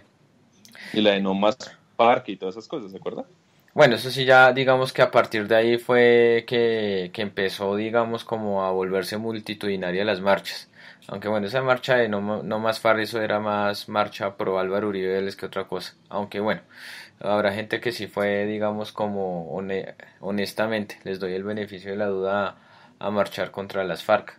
Sí, pero recordemos que también hubo otra marcha multitudinaria el mes de las víctimas del paramilitarismo y todo, y el uribismo en pleno atacó esa marcha diciendo que es que era la marcha de las FARC. O sea, Porque la politizaron, porque los del Polo Democrático en su momento dijeron que esa marcha de no más FARC estaba haciendo, como le dijo don Javier, que así fue, sí estaba fue. haciendo pro Álvaro Uribe Vélez, pero entonces cuando se organizó la marcha de no más paramilitares, empezaron a decir que esa era gente del Polo y de la guerrilla que estaban auspiciando esa marcha. Ese es el problema, de entrar a politizar. Y ese es el problema que acá también tenemos. Entonces, salimos con la velatón y uno mira trinos, y uno mira gente, y uno mira todo lo que estuvo pasando ahí. ¿Cuáles son los comentarios del uribismo? Todos esos son mamertos, todos esos son de izquierda, simpatizantes de guerrilla y ya. Y con ese argumento pretenden darle fin o desvirtuar todo lo que se hizo en la velatón de hace unos días. Sí. Pero es que ese no es el sentido. Es que, ¿qué sentido tiene politizar algo que nos está afectando a todos? Es que aquí nadie está exento de que lo maten, por lo que sea, desde que le roben el celular, desde que se caiga en el hueco una cantarilla, o desde que termine siendo asesinado por un grupo ilegal, porque sencillamente pertenece a un grupo de líderes sociales. Y mira que no todos los líderes sociales son de izquierda o son de un partido. Exacto. O inclusive hay víctimas que son representantes del Estado. Hay defensores del pueblo, hay contratistas que están llevando proyectos del Estado y que están siendo asesinados. Entonces, estas víctimas, la sangre no tiene sino un color que es rojo. Ponerle color político es un poco desvirtuar y desviar el tema. Aquí todas las víctimas, son asesinatos y son muertes, y no hay buenos o malos muertos, como decía Javi. Sí, no, es que esto es así. Es que aquí hay que llorar todas las muertes, independiente de quién sean, hay que llorarlas porque es que esto no tiene por qué estar pasando. Toda muerte violenta es deplorable. Lo que pasa es que como sociedad estamos demasiado ya amansados con todo lo que ha pasado, con tantos años de violencia, que una muerte más, una muerte menos ya nos empieza a ser indiferente. Por eso digo yo, veo con buenos ojos iniciativas como la Velatón, iniciativas como el Twitter y otras cosas así, pero que no nos quedemos en eso, o sea, que no nos creamos superiores moralmente, que porque llenamos una plaza entonces ya el problema se solucionó, entonces yo me dedico a hacer mis cosas y ya me desentendí de eso y critico al que no va o al que no hace porque es que yo sí lo hice y me creo mejor que usted. No, hay que ser más asertivos en esto. Ya Bueno, la época de las elecciones pasó, alternativa. entonces ¿qué vamos a empezar a hacer a futuro? Pues yo le tengo una cuñita. Sí, doña María, ¿cuál es? El tema de la guerra, el tema de los intereses del status quo, de las élites que se manejan en la acaparación de recursos en el campo, tiene mucho que ver con la corrupción. Y el tema de nuestra participación como ciudadanos y la participación de las comunidades tiene mucho que ver con la veeduría a los dineros del Estado, con la veeduría a lo que hacen nuestros representantes, el cómo votan si van o no a las sesiones, si votan o no. Se viene, por ejemplo, ley de tierras que va a impactar muchísimo el campo y sería muy importante que nosotros pudiéramos hacer una veeduría sobre eso. Y pues se les tiene, hay una consulta anticorrupción que empodera a las comunidades. Yo sé que es una cosa pequeñita frente a lo que son asesinatos, no es un escudo, ni hace lo que un esquema de seguridad, ni haría lo que obviamente la presencia del Estado haría, que es el ideal, pero es un muy buen comienzo. Hay que empezar a poner, como se dice en inglés, your money where your mouth is, ponerte, mandar la mano al bolsillo y hacer realidad lo que tus palabras dicen, ir a las urnas. Y creo que esto sería un muy buen comienzo, que pongamos el voto donde ponemos nuestras palabras y empoderemos a las comunidades a través de ese voto. así como nos demos a nosotros los espacios de poder hacer veeduría sobre nuestros representantes y sobre esas leyes tan importantes que se vienen. Así es. Comentarios, don Javier. Bueno, lea comentarios que me llegó acá un mensajito que quiero leer. Don Carlos dice, el empoderamiento de los liderazgos sociales y sus agendas representan una amenaza real para muchos poderes locales que se han alimentado de la violencia y de los movimientos surgidos por la violencia. De acuerdo con Andrés. Muchas gracias, don Carlos. Bueno, espero porque me había llegado acá 2 mensajes. Ahora se me perdió el primero. Caray. ¿Usted ha leído comentarios de Twitter? No. Sí. Acá estaba revisando el Twitter. Menciones que siempre nos van dejando. Es que espera, no estoy seguro si habíamos leído este. Ahí.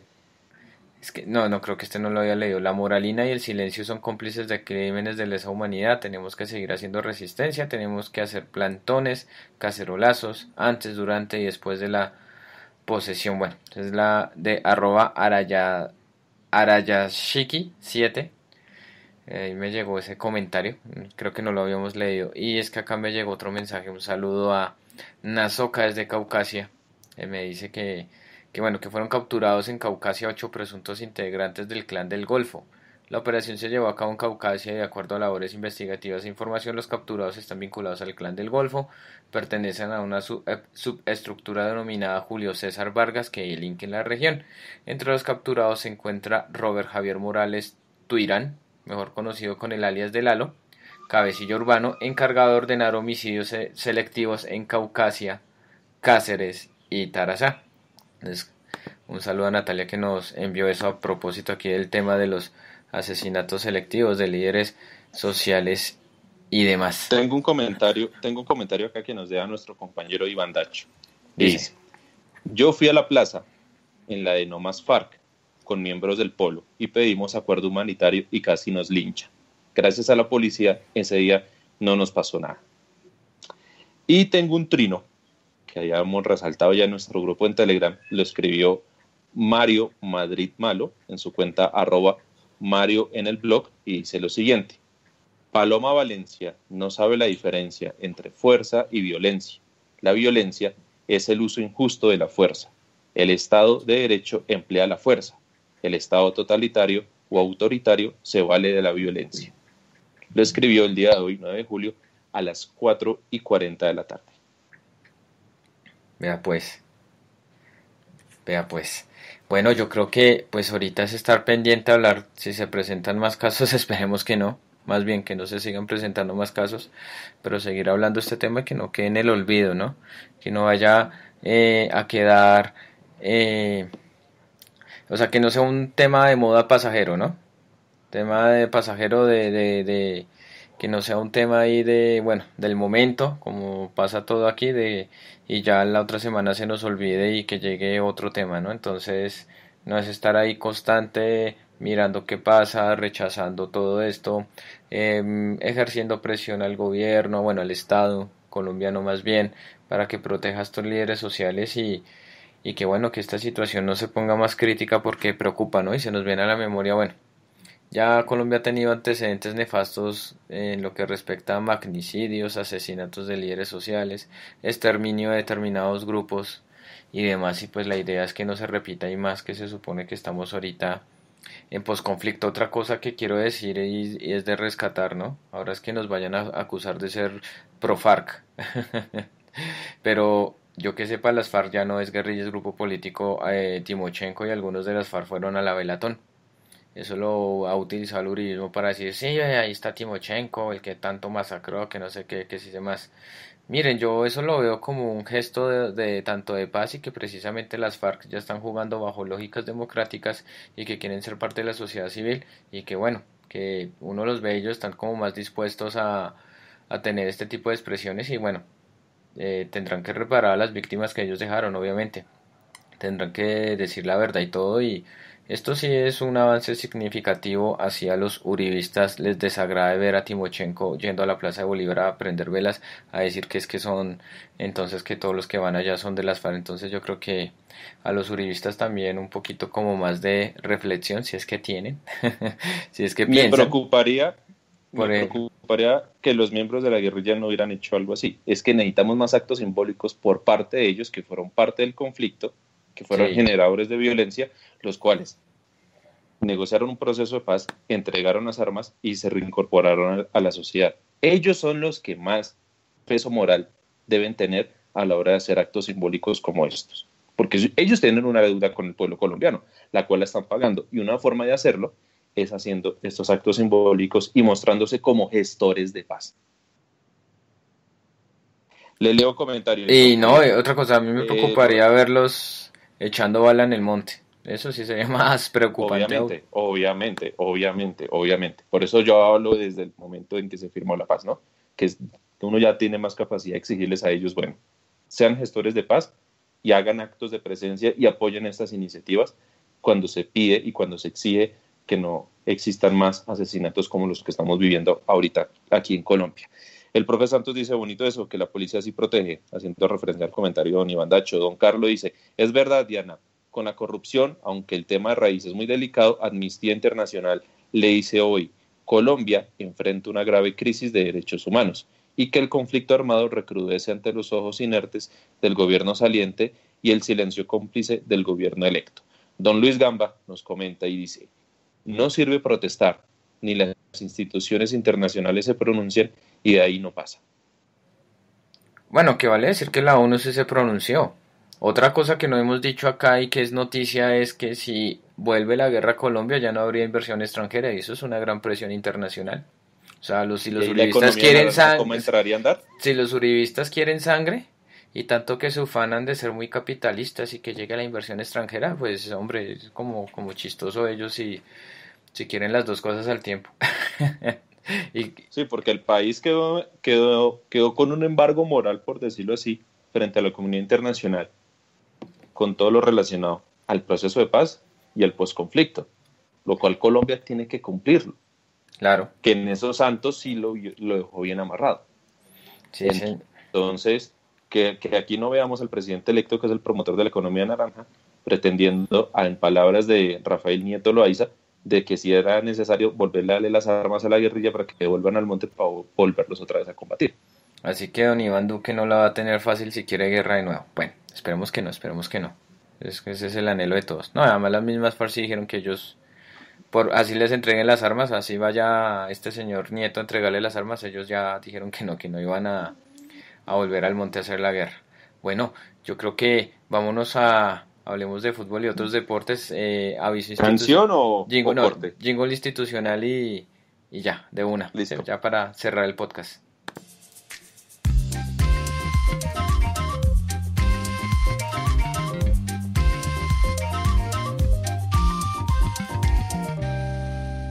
La verdad.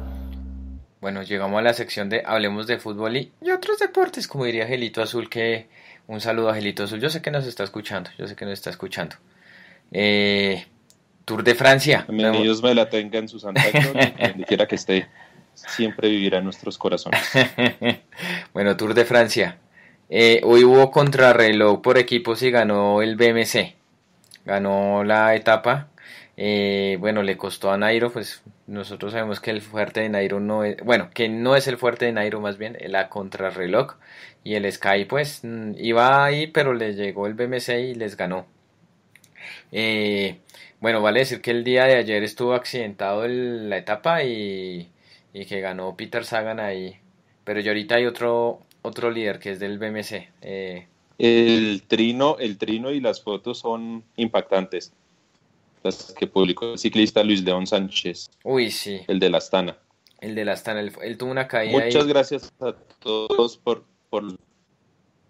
él decía, muchas gracias a todos por los mensajes de ánimo. Hemos pasado momentos más difíciles y volveremos lo antes posible. Un abrazo y nos vemos pronto. Y hay otra foto en la que ya está listo para entrar a cirugía de las caídas fuertes. No, y parado y esto, y no se quejaba, nada, sí. Salió caminando y todo, y bueno, tuvo una caída tenaz y le implica el retiro del tour, lastimosamente. Es que la de ayer sí estuvo accidentada, ¿no? Una también ahí de un equipo australiano, también se raspó las rodillas y todo, y bueno, y la caída en la que se vio involucrado Fernando Gaviria, pero afortunadamente no le pasó absolutamente nada, ¿no? Y bueno, le enviaron saludos a Neymar al respecto, ¿no? Viendo a este ciclista de la Astana, ¿no? ¿Cuánta diferencia? Qué diferencia entre... Que a propósito, venga, hablando de todo un poco, Neymar está en depresión, está muy triste por la eliminación, pero más que por la eliminación está triste es porque ha sido objeto de burla, ya lo hemos dicho tanto aquí en Pues la Verdad como en nuestro podcast mundialista Pues el Mundial, en el cual Neymar de Rusia 2018 no va a ser tan recordado por sus goles, sus jugadas o del gran jugador que dicen que es, sino que va a ser recordado por sus juegos sucios, su arrogancia y sus piruetas y sus fingidas de faltas, ¿no? Entonces... él dice que se siente muy triste, que quién sabe que le va a costar muy duro otra vez retomar la actividad futbolística. Creo que Brasil esta mañana ya llegó a su país, ya varios de Brasil ya llegaron allá, fueron recibidos allá en, no sé si en Sao Paulo, Río de Janeiro, ahí sí ya me toca revisar bien dónde fue que llegaron Tite y los demás, y bueno, Brasil destrozado y bueno. El único recuerdo que dejó Brasil fue Neymar y sus piruetas, que ha sido objeto de burlas, bromas, chistes, comentarios y destrozado por todo el planeta precisamente por ser como es. Bueno, ya que estamos aquí, hagamos un posemundial chiquito rápido. Acusan a la selección rusa de Rusia de doparse con amoníaco. Supuestamente el diario alemán Bild, ¿sí? Bild o Bild, es que no sé cómo es que se pronuncia bien.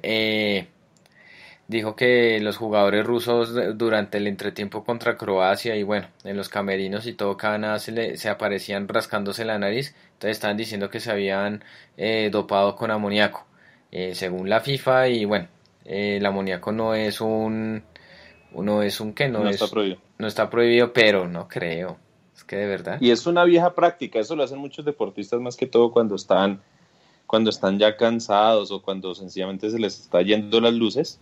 El amoníaco lo que hace, o sea, inhalar ese tipo de dolores, o sea, como que vuelve a despertar o sea, la conciencia y que funcionan otras bien los sentidos y esas cosas, ¿no? De eso es lo que utilizan muchas veces en el boxeo. Sí. De hecho, si uno mira las películas de Rocky o cualquier otra películas de boxeo o una pelea normal de boxeo, a veces es normal que cuando ya está medio groggy el boxeador, uno de los entrenadores o ayudantes asistentes en los tiempos de descanso le ponen a oler un frasquito, eso es el amoníaco, como para que el boxeador vuelva y reaccione e intente retomar su postura de pelea. Bueno, hablando de fichajes, bueno, el brasilero Arthur, que era del Gremio, campeón de la Libertadores, es nuevo jugador del Barcelona, y Paulinho, que estuvo también en el Mundial, que él es uno de los inamovibles de Tite, lo devolvieron a China. Como chistosa esa operación que hicieron. En Argentina dicen que Jorge Sampaoli de momento seguirá al frente de la selección argentina, pero usted me tiene un chisme ahí que está involucrado, y es que Juan Carlos Osorio. Sí, ¿qué está pasando? Juan Carlos Osorio, ya muchos periodistas lo están criticando acá en Colombia y algunos de los que están en Rusia, y es lo siguiente. Él ha insistido con sus amigos cercanos periodistas en que presionen y en que saquen comunicados y noticias. ¿Para qué? Para que digan que Juan Carlos Osorio está siendo asediado, está siendo solicitado, está siendo requerido por la Federación Colombiana para que sea el nuevo técnico de Colombia. ¿Con qué fin lo está haciendo Osorio? Primero, él está muy cercano a la Federación Norteamericana, la de Estados Unidos, para dirigir el país de Estados Unidos, para ser el nuevo técnico de Estados Unidos. Entonces, él para ponérsela, mejor dicho, se las quiere como poner difícil en el momento de negociar y decirles, mire, o me contratan ya o me voy para Colombia porque en Colombia me están llamando. Entonces él está mostrando los comunicados de prensa y algunas notas de sus amigos periodistas en donde dan rumores, en donde dicen que muy posiblemente la federación va a contratar supuestamente a Juan Carlos Osorio. Pero el tema no va ahí, el tema también va a que un sector en Argentina están diciendo, ya que no nos sirve ningún técnico argentino, pues traigamos un extranjero. Y el enfoque va a que quieren o están intentando postular a Juan Carlos Osorio a que sea el nuevo técnico de Argentina. O sea, a que la AFA lo va ir a contratar a él. Personalmente yo no creo eso, pero son cuestiones y son vainas mediáticas que él está haciendo para poder entrar a negociar con mayor fuerza su posible elección como técnico en Estados Unidos. El otro que está sonando fuerte para dirigir una selección suramericana es el Bolillo Gómez en Paraguay. Así es. Y por ahí se planteó la noticia incluso que el mismo Reinaldo Rueda parece que si no que si eligen otro presidente de la Federación de Chile, él se iría. Pero creo yo, y asumo yo, que cuando la Federación Chilena lo contrató, pues se firmó un contrato a largo plazo. Y si él se retira independiente del presidente pues tendrá que Reinaldo Rueda, me imagino que pagar una cláusula o pagar algún tipo de penalidad, ¿no? Claro que sí. Sí, ahí ya las movidas de Sudamérica después del fracaso sudamericano que ninguno llegó a semifinales, por desgracia ninguna selección. Uruguay y Brasil, que eran las únicas ahí con medio chance, se quedaron en el camino por Francia e Inglaterra, no, sino Francia y Bélgica. Bueno, sí. Hablando de selecciones bueno, las movidas y todo, pero esta vez en Europa, Luis Enrique es el nuevo entrenador de España. Y ya hay polémica, y bueno, esperemos que mañana nuestro amigo de Madrid, Alex, pueda acompañarnos pues para hablar de esto, porque, bueno, primero fue la polémica de Lopetegui, que lo sacaron porque supuestamente había contratado con el Real Madrid. Fernando Hierro ya se desligó de todo de la selección española, y recordemos que Fernando Hierro ha sido ídolo y referente del Real Madrid, y ahora contratan a Luis Enrique, que es una persona que ya está generando división, porque están diciendo que ahora la selección española se va a volver como una especie de rosca catalana, aunque Luis Enrique Ramos ¿será el capitán? Por ejemplo. Luis Enrique, una pregunta para nuestro amigo Alex. Por ejemplo, y bueno, que Luis Enrique no es catalán, él es asturiano, pero él hizo gran parte de su carrera y es ídolo del Barcelona, y bueno, ganó tanto como jugador como técnico Luis Enrique. Entonces, ¿qué va a pasar ahí? Entonces ahí están las opiniones divididas en España. Bueno, esto quedó opacado por el Mundial de Fútbol. Colombia celebra su 9º título mundial consecutivo de patinaje logrado en Holanda, imagínense. Potencia mundial en patinaje. Es. La desgracia aquí, bueno, somos potencia mundial. No es deporte olímpico. No es deporte olímpico, eso es como la deuda pendiente ahí. ¿Por qué no es deporte olímpico?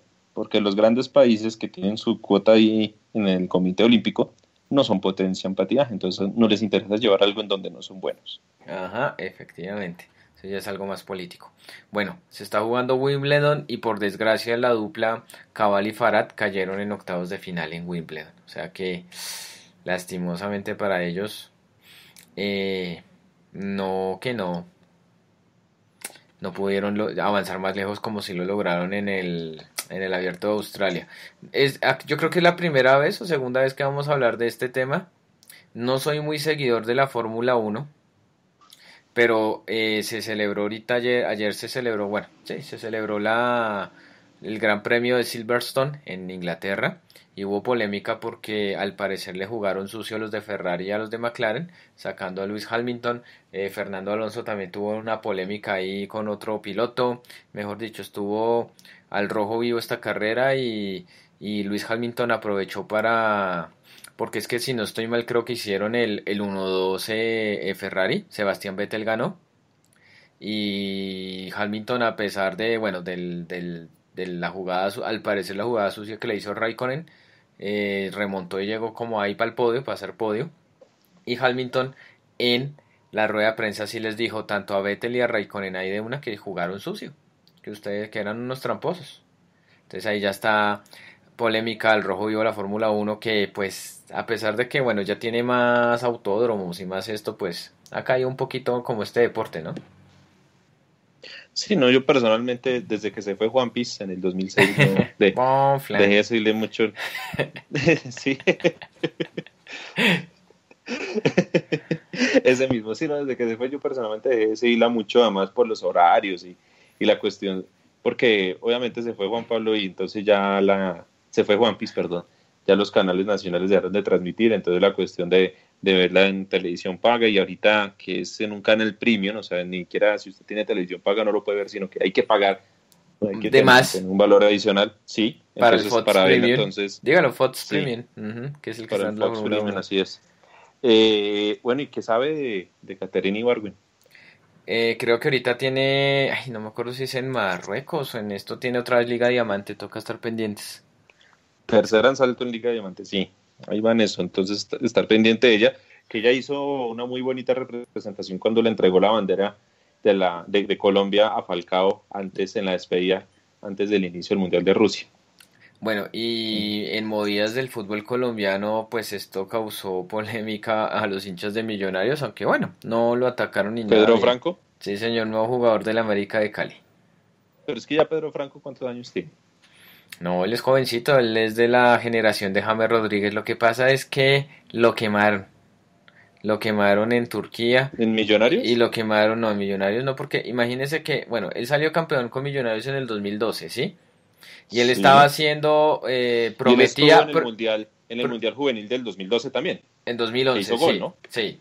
Sí, por eso él digo, es de esa generación de James Sí. Rodríguez, Duván Zapata, Muriel, como la selección, casi la selección Colombia actual. Y Pedro Franco era para que estuviera ahorita en este nivel.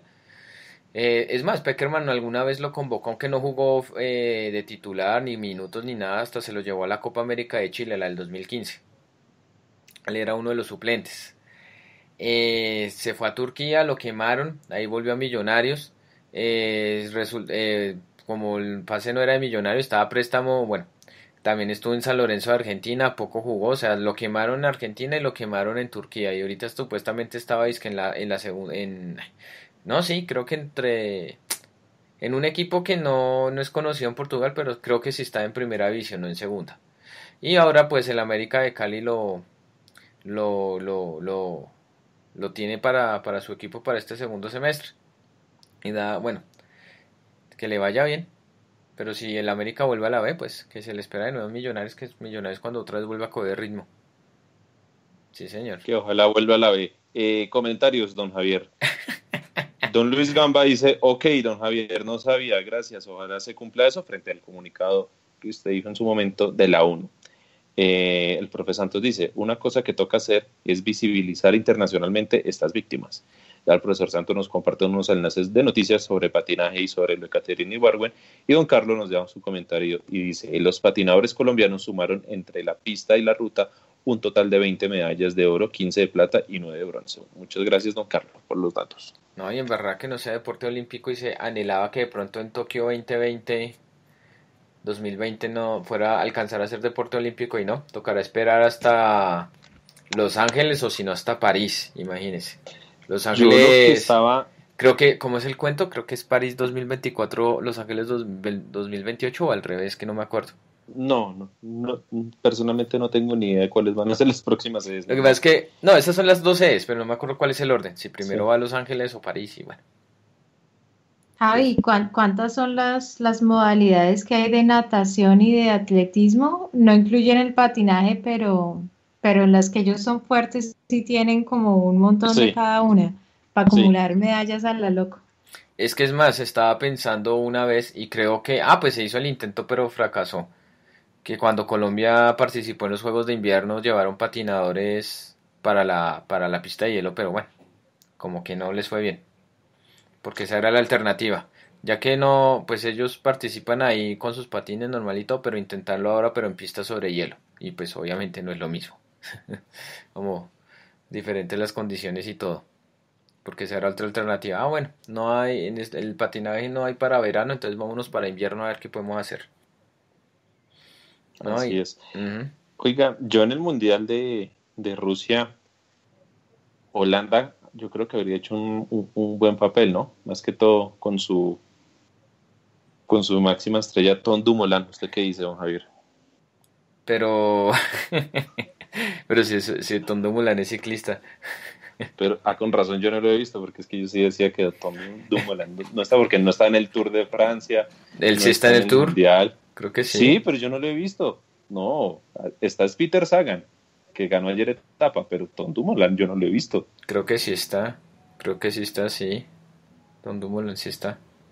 Vincenzo Nibali, el italiano, Sí, también hubiera está. hecho una buena presencia en el Mundial de Rusia. También está en el Tour. Bueno, Javier. Bueno, entonces, a ver, les cuento dos cositas. Comentarios. Iván Dacho dice, falta que vuelva el Chiqui América, eso sí, pero ya teniendo al Gato Pérez de presidente, nada raro. América la ve. Iván, de hecho, nada raro que el contacto de Pedro Franco, de gente de Millonarios con el América, sea gracias al Gato, ¿no?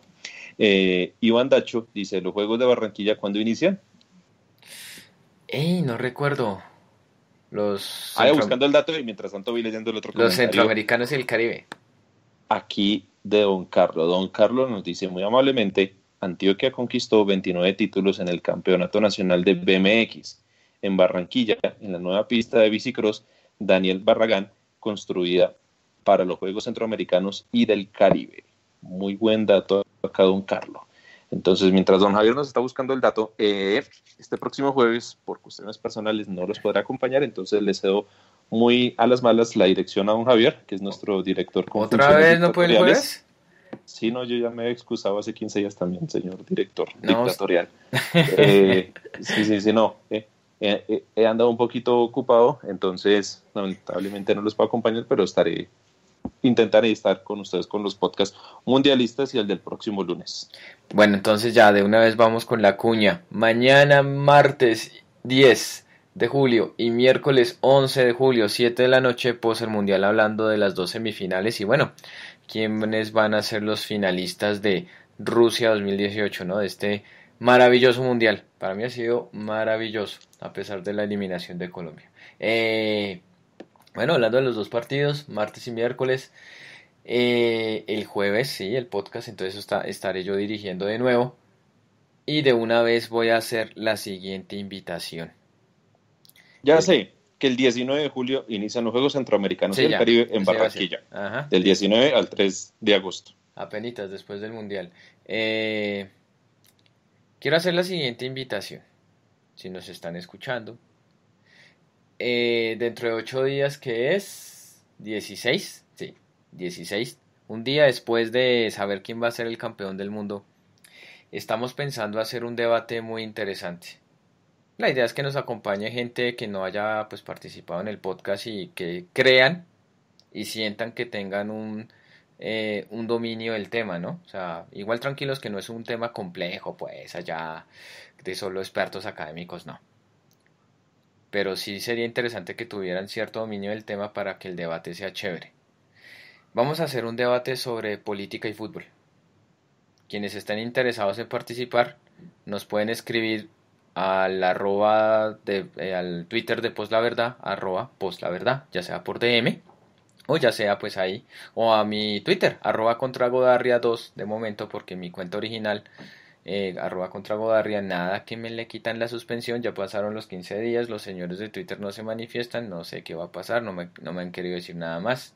Esperemos a ver si de pronto esta semana, por obra y gracia divina, se reactive mi cuenta. Así que vuelvo y repito, el día lunes 16 de julio, un día después de la final de Rusia 2018, vamos a realizar un debate sobre fútbol y política, al cual el que crea y sienta que tiene un dominio del tema, nos manifiesta que quieren participar en el podcast. Y bueno, acá también me imagino que de los que estamos aquí, de los recurrentes, de los que siempre venimos, van a estar más otras personas. Esperemos a ver para que sea un debate chévere y bacano. Entonces ahí les dejo esa cuña, esa inquietud, a ver si se motivan a venir aquí a participar en Post la Verdad en vivo, 6 de la tarde. Entonces, doña Diana, desde Inglaterra, muchísimas gracias por acompañarnos y esperamos que ojalá nos puedas acompañar hablando de fútbol y política. Uy, yo no soy para nada experta, pero para nada. Como buena hincha hooligan del Exeter Fútbol Club, sí lo debes saber mucho. Y del Atlético Nacional. Nada. ¿Para qué más esa combinación explosiva? Hincha furibunda del Atlético Nacional con esa mezcla de hooligan del Exeter Fútbol Club. Oye, pero una cosa, doña Diana, se me olvidó decirlo aquí en esta sección deportiva, aunque mañana de pronto lo vamos a repetir. Muchos incidentes en Inglaterra por la semifinal, ¿no? Que destruyeron un IKEA, que es un negocio de muebles sueco. El IKEA, sí. súper famoso. Y hay un sitio en España que va mucho inglés a vacacionar que es Benidorm, como se diga, que también allá tienen enloquecidos a los españoles, los ingleses, entonces también están ahí un poco eufóricos los ingleses. ¿Te acuerdas que yo creo que les había dicho también, no sé si en el grupo o en el podcast, que eso es de todas partes en el mundo? Sí, Que o eso no es sea, solo los colombianos, que ajá. a otros países, inclusive tan cultos como este, también lo hacen quedar súper mal. Lastimosamente, en todo lado se cuecen habas, don Javi. Eso pasa hasta en las mejores familias, dirá alguien por ahí. Exactamente. Pero yo quería aprovechar para hacer un par de cuñitas, ya que estábamos en esto. Estamos preparando otro podcast histórico, otra revisión literaria, y estamos convocando voces femeninas de historiadoras. Entonces, si hay historiadoras, estudiantes de historia, interesadas en acompañarnos en otra revisión literaria, pues por favor se comunican con nosotros para contarles de qué libro se trata y poderlas vincular al grupo de jóvenes historiadores.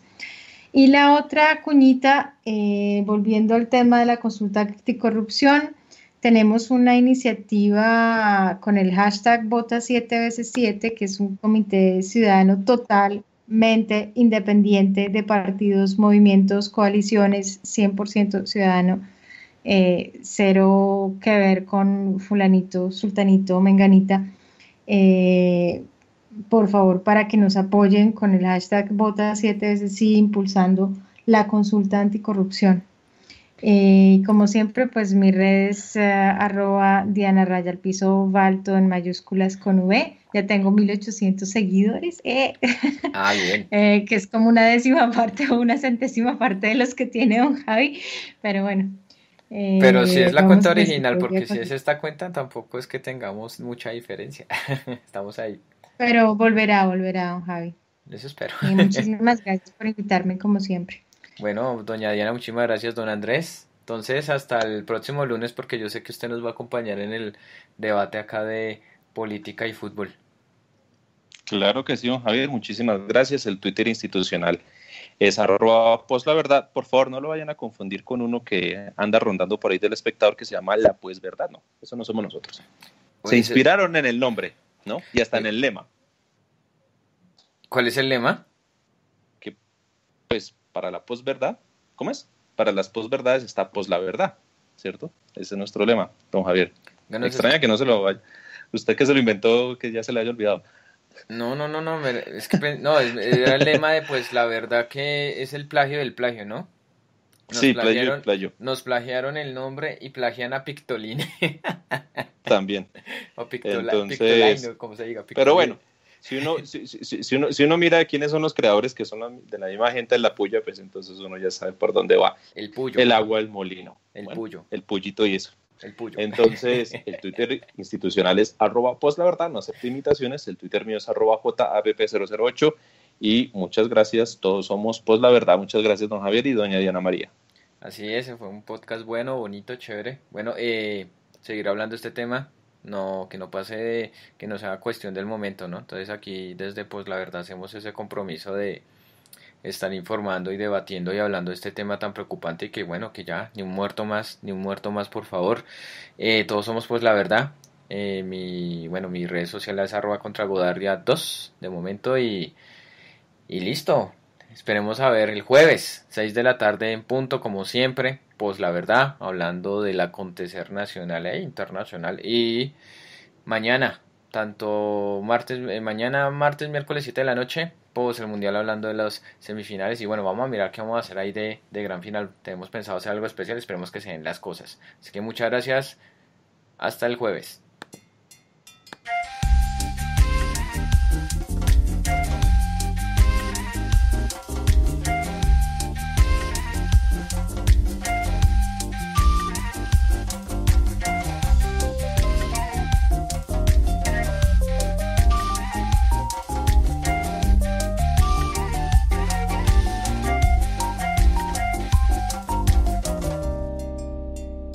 La verdad.